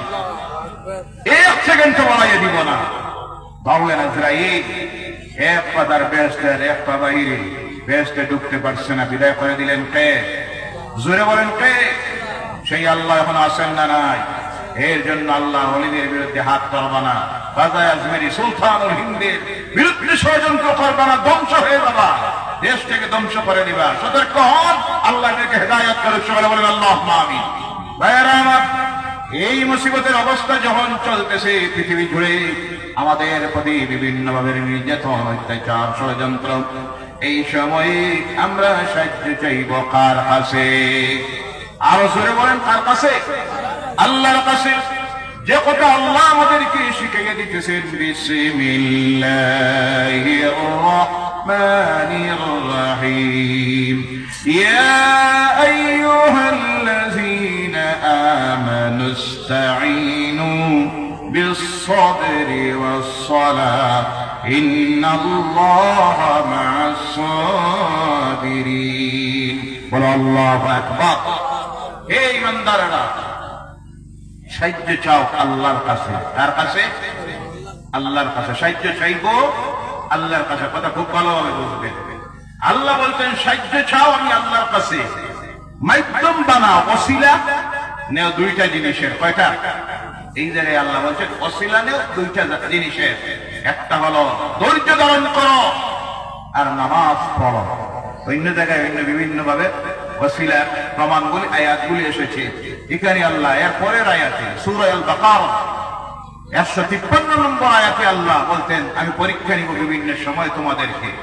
وَلَنَبْلُوَنَّكُمْ بِشَيْءٍ مِّنَ الْخَوْفِ وَالْجُوعِ وَنَقْصٍ مِّنَ الْأَمْوَالِ وَالْأَنفُسِ وَالثَّمَرَاتِ وَبَشِّرِ الصَّابِرِينَ الَّذِينَ إِذَا أَصَابَتْهُم مُّصِيبَةٌ قَالُوا إِنَّا لِلَّهِ وَإِنَّا إِلَيْهِ راجعون। আমি যখন তোমাদেরকে পরীক্ষা নিব, ভয়ের মধ্যে ছেড়ে দিয়া, ক্ষুধার মধ্যে ছেড়ে দিয়া, তোমাদের নিজের নফসের পরে তোমাদের জান মাল, ফল ফসল আদির মধ্যে ক্ষতিগ্রস্ত করাইয়া যখন তোমাদেরকে পরীক্ষা নিব, তোমরা ধৈর্য ধারণ করিও। ধৈর্যশীলদের জন্য হলো সুসংবাদ। তখন তোমরা বলিও আমরা এসেছি আল্লাহর পক্ষ থেকে, আমরা ফিরে যেতে হবে আল্লাহর কাছে। এর আগের আয়াত 152 নম্বর আয়াতে আল্লাহ বলছেন এই অবস্থা যখন তৈরি হবে, মুসিবতে পড়ে যাবা, ভয়ের মধ্যে পড়ে যাবা, ক্ষুধার মধ্যে পড়ে যাবা, ক্ষতিগ্রস্ত হয়ে যাবা, নিজের মাল সম্মান এর বাদে ফল ফসলাদির মধ্যে, তখন ও মুমিনেরা, আল্লাহ কারী ইয়া আইয়ুহান নাস বলেন নাই। কোরআনের বিভিন্ন জায়গায় আল্লাহ কথা বলতে গিয়ে দুনিয়ার প্রত্যেকটা মানুষকে সম্বোধন করে কথা বলেছেন ইয়া আইয়ুহান নাস। যেমন আমরা দেখি আল্লাহ বলছেন ইয়া আইয়ুহান নাস ইত্তাকু রাব্বাকুমুল্লাযী খালাকাকুম মিন নাফসিন ওয়াহিদাতিন ওয়া খালাকা মিনহা যাওজাহা ওয়া বাসসা মিনহুমা রিজালান কাসীরান ওয়া নিসা। জোরে বলো আল্লাহু আকবার। এই আয়াতের শুরুতে আল্লাহ বলছেন ইয়া আইয়ুহান নাস, এই পৃথিবীর মানব মণ্ডলী, তোমাদেরকে সৃষ্টি করা হয়েছে একজন থেকে, তার থেকে তার জীবন সঙ্গিনীকে আর ওর থেকে অগণিত নারী পুরুষকে আমি সৃষ্টি করেছি। তোমরা ভয় করো তোমাদের রবকে। ইয়া আইয়ুহান নাস ইত্তাকু রাব্বাকুম, তোমরা তোমাদের রবকে, প্রতিপালককে ভয় করো। এই জায়গায় আল্লাহ শুরু করতে গিয়ে দুনিয়ার প্রতিটি মানুষকে বলতেছেন না, আল্লাহ বলতেছেন ইয়া আইয়ুহাল্লাযীনা আমানু, হে ঈমানদাররা। আল্লাহ বুঝতে পারতেছেন ইয়া আইয়ুহান নাস বললে হবে না, কারণ যারা ঈমান আনে নাই তারা আল্লাহকে চিনবে না, ওসিলাকেও চিনবে না। তাই আল্লাহ শুরুতে বলছেন ইয়া আইয়ুহাল্লাযীনা আমানু, হে ঈমানদাররা, করো কি? সাহায্য চাও আল্লাহর কাছে, আর মাধ্যম বানাও, ওসিলা বানাও, ধৈর্য ধারণ করো, আর নামাজ পড়ে আমি আল্লাহর কাছে সাহায্য চাও। ইন্নাল্লাহা মা'আস-সাবিরিন, অবশ্যই নিশ্চয় ধৈর্যশীলদের সাথে আমি আল্লাহ আছি। বলেন সুবহানাল্লাহ।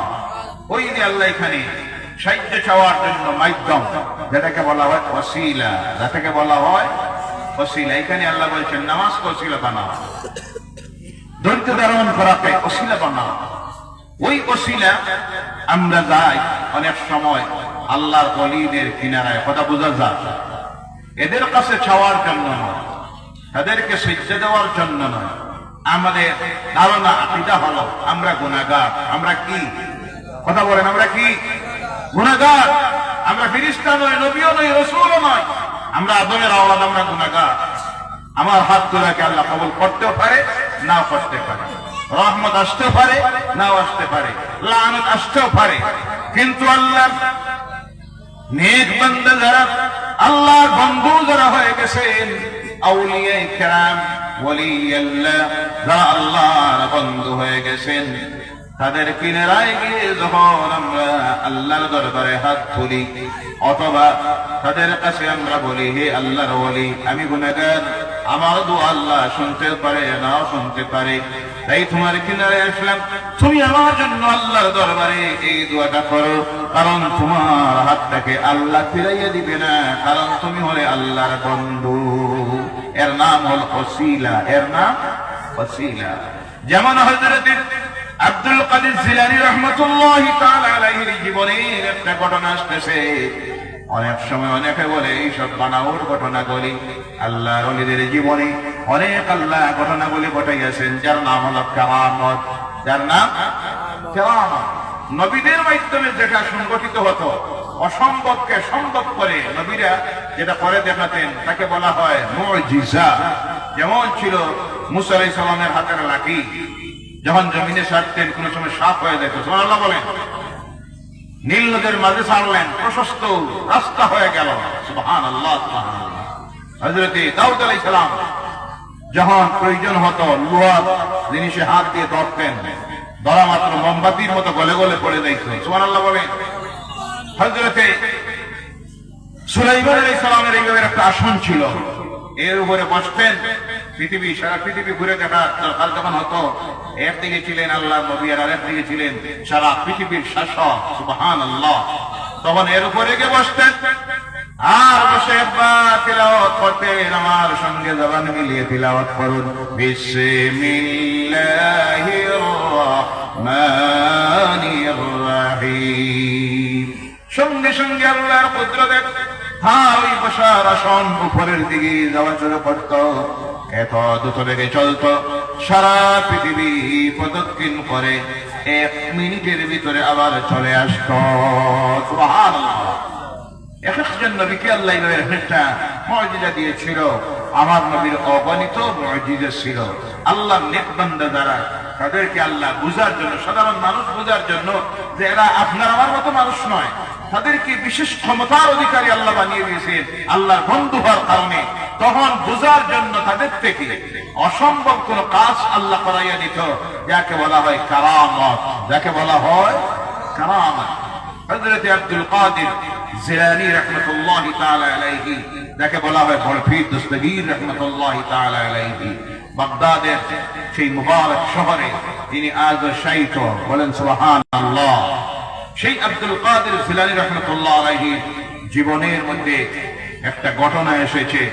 একজন মহিলা ওনার কাছে গেছে, তার ছেলে মারা গেছে নৌকা ডুবিতে, বরযাত্রী হয়ে গিয়েছিল, আসার সময় নৌকা ডুবে সব মারা গেছে, পাত্রীও মারা গেছে, বরযাত্রী যায়, বড় মা কাঁদে কাঁদে আল্লাহর ওলির কিনারায় গেছে, সে বলে, আব্দুল কাদের, শুনেছি আপনি হলেন বড় পীর, বড় পীর, তাই আপনার কাছে আসলাম ক্ষমার জন্য, আপনি যেন আল্লাহর কাছে দোয়া করে আমার যে ছেলেটা মারা গেছে, একমাত্র ছেলে, নৌকা ডুবিতে, ওই ছেলেটাকে আপনি বাইরে পড়াইয়া দেন।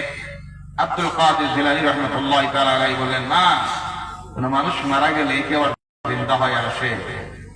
তখন মহিলা বলল, আসে না, এটা আমার জানা আছে, কিন্তু আমি জানি তুমি আল্লাহর বন্ধু, তুমি যদি আল্লাহর কাছে চাও আল্লাহ জিন্দা করে দিতে পারে, বলেন সুবহানাল্লাহ। আল্লাহ জিন্দা করার ক্ষমতা আছে না নাই? এবার মহিলা আবার বলে, তিনি বলেন, মহিলা, মানুষ মারা গেলে সেরে আর জিন্দা হয় না, এটা আমার দ্বারা সম্ভব নয়। আবার যখন অনুরোধ করে, আপনি বড় পীর, আপনি দিতে পারবেন, আল্লাহর কাছে আপনি বললে আল্লাহ আপনার পরটাকে ফিরাইয়া দিবে না। বারবার মহিলা যখন অনুরোধ করে, আল্লাহ ওলি তখন নামাজের মধ্যে দাঁড়াইয়া গেছেন, আল্লাহর কুদরতের কদমের সিজদার মধ্যে পড়ে গেছেন। মানুষ যখন নামাজের দাঁড়ায় আর নামাজের সিজদার মধ্যে চলে যায়, তখন বান্দা আল্লাহর মাঝে কোনো পর্দা থাকে না, সুবহানাল্লাহ। আব্দুল কাদের জিলানী রাহমাতুল্লাহি তাআলা আলাইহি সিজদার মধ্যে পড়ে কাঁদতেছেন আর বলতেছেন, আয় আল্লাহ, এই মহিলা বারবার আমার কাছে চাইতেছে তোমার কাছে বলার জন্য। রব, এই মুহূর্তে যদি আমি তোমার কাছে না চাই, আল্লাহ, এই মহিলাটার কাছে আমি লজ্জিত হয়ে যাব, শর্মিন্দা হয়ে যাব। আর আমি যদি লজ্জিত হই, তাহলে আল্লাহ তোমার জাতের তো শরম হয়ে যাবে। সুবহানাল্লাহ। আয় আল্লাহ, এই মহিলার ছেলেটাকে তুমি জিন্দা বাইর করে দাও সাগরের জলের নিচ থেকে। আল্লাহ বলেন, আব্দুল কাদের, তুমি কি জানো না, মানুষ মারা গেলে এই মানুষ আর জীবিত হয়ে ফিরে আসে না। আব্দুল কাদের জিলানী বলেন, আল্লাহ, আমি তা জানি, কিন্তু তৎসঙ্গে আমি জানি তোমার নাম তো হাই। সুবহানাল্লাহ। তুমি জীবিত করতে পারো, তুমি তো সেই আল্লাহ, কোন বলা মাত্র ফায়াকুন হয়ে যায়, হয়ে যা বলা মাত্র হয়ে যায়। তাই তো দুনিয়ার কারোর কাছে আমি চাইতেছি না, তুমি আল্লাহর কাছে চাইতেছি। আল্লাহ, যেদিন তোমার আমার বন্ধুত্বের সম্পর্ক হয়েছিল, সেই দিন তোমার আমার সঙ্গে তোমার ওয়াদা ছিল, আল্লাহ, আমি যা চাইব তোমার কাছে তুমি ফিরাইয়া দিবে না। সুবহানাল্লাহ। যার জন্য আল্লাহ আজকে এই মহিলার বাচ্চাটার জন্য আমি তোমার কাছে চাইতেছি, আল্লাহ, এই মহিলার বাচ্চাটাকে তুমি জিন্দা বাইর করে দাও। সঙ্গে সঙ্গে সাগরের পানির মধ্যে, নদীর পানিতে ঢেউ আরম্ভ হয়ে গেছে। মহিলার বাচ্চা নদীর থেকে বাইর হয়ে আসলো। যখন এসেছে, হযরত আব্দুল কাদের বলেন, আল্লাহ, তোমার সঙ্গে আমার ওয়াদা ছিল, যা চাইব তা হবে। এবার এই মহিলার পরের ছেলেটা, বউ যেটা নববধূ, তাকেও বাইর করে দাও। এবার নববধূ বাইর হয়ে গেছে। সুবহানাল্লাহ বলেন না? হযরত আব্দুল কাদের আবার আল্লাহর কাছে বলেন, আল্লাহ, সঙ্গে যারা ডুবে মরেছিল তাদের অপরাধটা কি? আমি তোমার বন্ধু হয়ে তোমার দরবারে আরজ করতেছি, আল্লাহ, সমস্ত বরযাত্রীকে নৌকা সহ তুমি বাইরে করে দাও। সুবহানাল্লাহ বলেন। সঙ্গে সঙ্গে বরযাত্রী সহ নৌকা বেশি উঠল। সুবহানাল্লাহ নাই? এটা তো আব্দুল কাদের জিলানী রাহমাতুল্লাহি তাআলা আলাইহি কারামতি বললাম। শামসুল উলামা, জুবদাতুল আরিফিন, সিরাজুস সালিকিন, মিনহাজুল আবিদিন, আল্লামা সাহেব কিবলায়ে ফুলতলি রাহমাতুল্লাহি তাআলা আলাইহির কাছে গাড়ি করে রওনা করেছেন। লন্ডন প্রোগ্রাম, রাস্তায় গাড়ি আটকায়। হুজুর সাহেব কিবলা, আমার দুইটা মেয়ে নৌকা ডুবিতে মারা গেছে, আর 7 দিন হয়ে গেছে। কয়দিন? কোন ডুবুরিরা বাহির করতে পারে নাই আজ পর্যন্ত। আপনার কাছে দোয়া চাই, আপনি যেন দোয়া করে দেন, আমার দুইটা মরা সন্তান যেন লাশটা পায়। আমি জীবিত চাচ্ছি না, লাশটা যেন পায়। শামসুল উলামা সাহেব কিবলায়ে ফুলতলি রাহমাতুল্লাহি তাআলা আলাইহি মুনাজাত করলেন না, বলেন, আমার অনেক সময় কম। এটা তাবিজ লেখলেন মাত্র 1 সেকেন্ডের ভিতরে। তাবিজ লেখে বললেন, যে জায়গায় ডুবেছে সেই জায়গায় তাবিজটা নিয়ে তুমি ছেড়ে দিও। তাবিজ নিয়ে রওনা হয়েছে। বলে, কি লেখলাম? মাত্র একটা টান দিলা কলম দিয়ে, দেখিনি।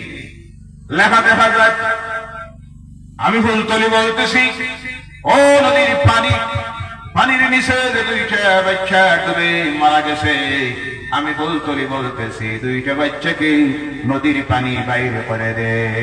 সুবহানাল্লাহ। নিয়ে সেই জায়গায় তাবিজ ছাড়া হলো। হাজার হাজার মানুষ দাঁড়িয়ে আছে, ডুবুরিরে খুঁজতেছে মরা দুইটা শিশুকে বাইরে করার জন্য। হাজার হাজার মানুষ নদীর কিনারায় পরে দাঁড়িয়ে আছে। তাবিজ ছড়া হলো। ছড়ার 1 মিনিটের মতো যখন গেল, নদীর নিচ থেকে দেখা যায় মরা দুইটা বাচ্চা বাইর হয়ে এসে গেছে। সুবহানাল্লাহ। এটা হলো আল্লাহর ওয়ালিদের কারামত। এর কারণে আমরা মুমিন মুসলমান যারা, তাদের কিনারায় যায়, গিয়ে তাদের ওসিলা নিয়ে আল্লাহর কাছে দোয়া করি। ক্লিয়ার আরো করে দেয়, যখন কিনারায় যাবেন, যাওয়ার পর আল্লাহর ওলিদের কাছে চাইবেন না। অনেকে আমরা না জানে সরাসরি বলে দেই, আল্লাহর অমুক অলি, আপনি আমাকে এটা দেন, ওটা দেন, সেটা দেন। এভাবে বলতে যাবেন না। বলবেন, হে আল্লাহর ওলি, তোমার কিনারায় আমি এসেছি, তুমি আল্লাহর নেক বান্দা, আল্লাহর সঙ্গে তোমার গভীর সম্পর্ক। আমি অসুস্থ, অনেক ডাক্তার দেখাইলাম, আল্লাহর কাছে দোয়া করলাম, আমি গুনাহগার, সম্ভবত আমার গুনাহ আল্লাহ মাফ করতেছে না, দোয়া কবুল করতেছে না। আপনি আল্লাহর বন্ধু, আপনি আল্লাহর কাছে দোয়া করুন, আপনি দোয়া আল্লাহ কবুল করবে। আপনি যদি আল্লাহর কাছে দোয়া করেন, আল্লাহ আমার রূপটাকে শিখা দেয়। এর নাম হলো ওসিলা। কথা বোঝা গেছে? কথা বোঝা গেছে? এজন্য আল্লাহর ওলিদের কিনারায় যাবেন, ওসিলা নিবেন, জিয়ারত করবেন। এটা ভালো কাজ, সওয়াবের কাজ। কবর জিয়ারতে যাওয়া আল্লাহ রাসূলের সুন্নাত। বলেন সুবহানাল্লাহ। আমার নবী শবে কদরে, শবে বরাতের রাত্রিতে জান্নাতুল বাকির কবরস্থানে জিয়ারতে যাইতেন। সুবহানাল্লাহ। বছরে একবার শুহাদায়ে উহুদ যারা মদিনাতুল মুনাওয়ারায় গিয়েছেন দেখেছেন আল্লাহ রাসূলের চাচা, দুইজন চাচা মাত্র আল্লাহ দ্বীনকে গ্রহণ করেছিলেন। একজন হলেন হযরতে আমির হামজা রাদিয়াল্লাহু তাআলা আনহু, আর একজন ছিলেন হযরতে আব্বাস রাদিয়াল্লাহু তাআলা আনহু। হযরত আব্বাস রাদিয়াল্লাহু তাআলা আনহুর মাজার হলো বর্তমানে তাইফের মেইন সিটিতে, আর হযরতে আমির হামজা রাদিয়াল্লাহু তাআলা আনহুর মাজার হলো এই বদরের প্রান্তে মাঝখানে। আল্লাহ রাসূল বৎসরে একবার নিজের চাচার কবর জিয়ারতে যাইতেন। বলেন সুবহানাল্লাহ। আল্লাহ পাক এই সংক্ষিপ্ত আলোচনার উপরে আমাদেরকে আমল করার জন্য তৌফিক দে। সকলে বলেন আল্লাহুম্মা আমিন। ওয়া মা আলাইনা ইল্লাল বালাগ ওয়া আখিরু দাওয়ানা আলহামদুলিল্লাহি রাব্বিল আলামিন। আল্লাহুম্মা আমিন। ربنا ظلمنا أنفسنا وإن لم تغفر لنا وترحمنا لنكونن من الخاسرين. ربنا آتنا في الدنيا حسنة وفي الآخرة حسنة وقنا عذاب النار وادخلنا الجنة مع الأبرار برحمتك يا عزيز يا غفار يا رب العالمين. ربنا ولا تحملنا ما لا طاقة لنا به واعف عنا واغفر لنا وارحمنا أنت مولانا فانصرنا على القوم الكافرين. رب العالمين আমরা গুনাহগার, আমরা শিয়াকার, আমরা বদকার, সারা জীবনটা তোমার নাফরমানির মধ্যে কাটাইয়া দিছি ইয়া আল্লাহ। দুনিয়ার এই জীবনের যে সময়টা অতিবাহিত করেছি আল্লাহ, ভালো কাজ বলতে কিছুই করতে পারি নাই, যার কারণে তোমার নেক বান্দা যারা, তোমার বন্ধু যারা আউলিয়া কিরাম, তাদের কিনারার মধ্যে আমরা গুনাহগাররা আসলে পরে আল্লাহ আমরা মনে শান্তি পাই, অন্তরে শান্তি পাই। আর তাদের কিনারায় বসে তুমি মাবুদের দরবারে হাত পাতাই এই আশা নিয়া আল্লাহ তোমার নেক বান্দাদের ওসিলায় আমরা গুনাহগারদের দোয়া কবুল হবে ইয়া আল্লাহ। রব্বুল আলামিন মুবারক রজবের মাস, যে মাসে তোমার হাবিবকে তুমি সফর করাইয়াছিলে সপ্ত আকাশের উপর সিদরাতুল মুনতাহা অতিক্রম করে তুমি মাবুদের দিদার নসিব হয়েছিল। ফাকানা কাবা কাউসাইনি আও আদনার চাইতে আল্লাহ তোমার হাবিব আর তোমার কিনারায় পৌঁছে গিয়েছিলেন। সেই মুবারক রজবের মাসে আজকের এই রাত্রিতে আমরা গুনাহগাররা হযরতে মাওলানা শাহ সারাগ আলী রাহমাতুল্লাহি তাআলা আলাইহির 29তম বর্ষের কিশোর সালের মাহফিলে এসে হাজির হয়ে খালেস তওবার নিয়তে তওবা করে তুমি মাবুদের দরবারে হাত পাতাইয়াছি। আল্লাহ আমাদের তওবাকে তুমি কবুল আর মঞ্জুর করে নাও। রব্বুল আলামিন তোমার আউলিয়া কিরামদের ওসিলায় আল্লাহ আমাদের দোয়া কবুল করে নাও। আমাদের আমল নামারে জীবনের গুনাহগুলি তুমি মাফ করে দাও। আল্লাহ আমাদের আমল নামারে গুনাহগুলি নেকি বদলাইয়া দাও। সেই সঙ্গে আল্লাহ এই ঈশার সওয়াবের মাহফিলের আয়োজন করতে গিয়ে তোমার যত বান্দারা বান্দিরা সাহায্য করলেন, সহযোগিতা দিলেন, পরামর্শ দিলেন, এই মুহূর্তে প্যান্ডেলে বসে যারা তোমার দরবারে হাত তুলেছি আল্লাহ আমাদের অনেকের মা এই দুনিয়ায় নাই, অনেকের আব্বা এই দুনিয়ায় নাই, অন্ধকার কবরের ভিতরে চলে গেছেন। আল্লাহ আজকের ঈশার সওয়াবের কুল সবটুকুন আমাদের মা বাবার কবরে তুমি পৌঁছাইয়া দাও। এই মাহফিলটার খাতিরে আল্লাহ আমাদের মা বাবার কবরগুলিকে জান্নাতুল ফিরদাউসের টুকরা বানাইয়া দাও। এই কবরে অগণিত রহমতের জড়ি বর্ষণ করে দাও। নূরে মুহাম্মদ দিয়ে তাদের অন্ধকার কবরগুলিকে আলোকিত করে দাও আল্লাহ রব্বুল আলামিন। সেই সঙ্গে আমাদের দাদা দাদি, নানা নানি, শ্বশুর শাশুড়ি, আত্মীয় স্বজন, বন্ধু বান্ধব, ভাই বোনেরা, প্রতিবেশীরা, মহল্লাবাসীরা, এলাকাবাসীরা, তৎসঙ্গে দুনিয়া জমিন ছেড়ে যত মুমিন মুমিনাত, মুসলিমিন মুসলিমাত অন্ধকার কবরের গায়ে চলে গেছেন প্রত্যেকের কবরের সবটুকু পৌঁছাইয়া দাও। ঈশার সদের মাহফিলের ওসিলায় আল্লাহ তাদেরকে দাইমি নাজাত, দাইমি মাগফিরাত নসিব করে দাও। যাদের মা বাবা জমিনে আছেন হায়াত দারাজ করে দাও, সুস্থতার জীবন দাও। যাদের মা বাবা অসুস্থ আল্লাহ তোমার দরবারে রাখি রহমতের ছায়াটা, শান্তির জায়গাটা, দোয়ার জায়গা তাড়াতাড়ি আমাদের নয়নের সামনের থেকে তুলে নিও না ইয়া আল্লাহ।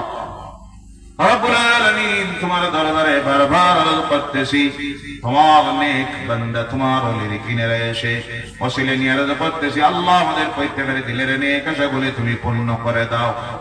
অসুস্থদেরকে শিফায়ে হাজরা দাও, ব্যবসায়ীদের ব্যবসায় হয়ে বরকত দাও, অভাবীদের অভাব দূর করে দেও, ঋণগ্রস্তদেরকে ঋণমুক্ত বানাইয়া দেও। বেকার যারা করতেছে, রুজি নাই, চাকরি নাই, তোমার কুদরত থেকে হালাল রুজি রিজেকের কর্মসংস্থানের ব্যবস্থা করে দাও। প্রবাসী জীবনে অনেক ভাইয়েরা আছে, দোয়া চায় টেলিফোনে, কেউ বিভিন্ন রাজ্যে চলে গেছে, কেউ বিভিন্ন রাষ্ট্রে চলে গেছে। ইয়া আল্লাহ তোমার দরবারে আরো কি মাবুদ, এদেরকে প্রবাসী জীবনে তুমি শান্তিতে রাখিও ইয়া আল্লাহ। রব্বুল আলামিন তোমার দরবারে আরো কি আল্লাহ আমাদের প্রত্যেকের বাড়ি ঘরে রহমত বরকত নাযিল করে দাও। দুনিয়ার গজবাত, বালিয়াত, ফিতনা ফাসাদাত থেকে, জালিমদের জুলমাত থেকে আমাদের জান মাল ইজ্জতের হেফাজতকারী তুমি মাবুদ হয়ে যাও। আয় আল্লাহ, এই জমিনে আমরা চিরস্থায়ী নয়, চলে যাব। কোন সময় কার যাওয়ার ডাক আসবে আমরা জানি না। যাওয়ার সময়টা বড় কঠিন সময়। সেই সময় আল্লাহ সাকরাতুল মউতের ঘাটে আমাদেরকে আটকাইও না, পথহারা বানাইও না, গুমরাহ বানাইও না, নবীর দুশমন বানাইয়া, মুনাফিক বানাইয়া জমিন থেকে উঠাইও না ইয়া আল্লাহ। জীবনের শেষ সময় নূরের নবী নয়নের সামনে হাজির করে দিও। আর দুনিয়ার জীবনের শেষ কথাটা আমাদের জবানটা দিয়ে বারবার জারি করাইয়া দিও, লা ইলাহা ইল্লাল্লাহু মুহাম্মাদুর রাসূলুল্লাহ সাল্লাল্লাহু আলাইহি ওয়াসাল্লাম। সুবহানা রাব্বিকা রাব্বিল ইজ্জাতি আম্মা ইয়াসিফুন ওয়া সালামুন আলাল মুরসালিন ওয়ালহামদুলিল্লাহি রাব্বিল আলামিন।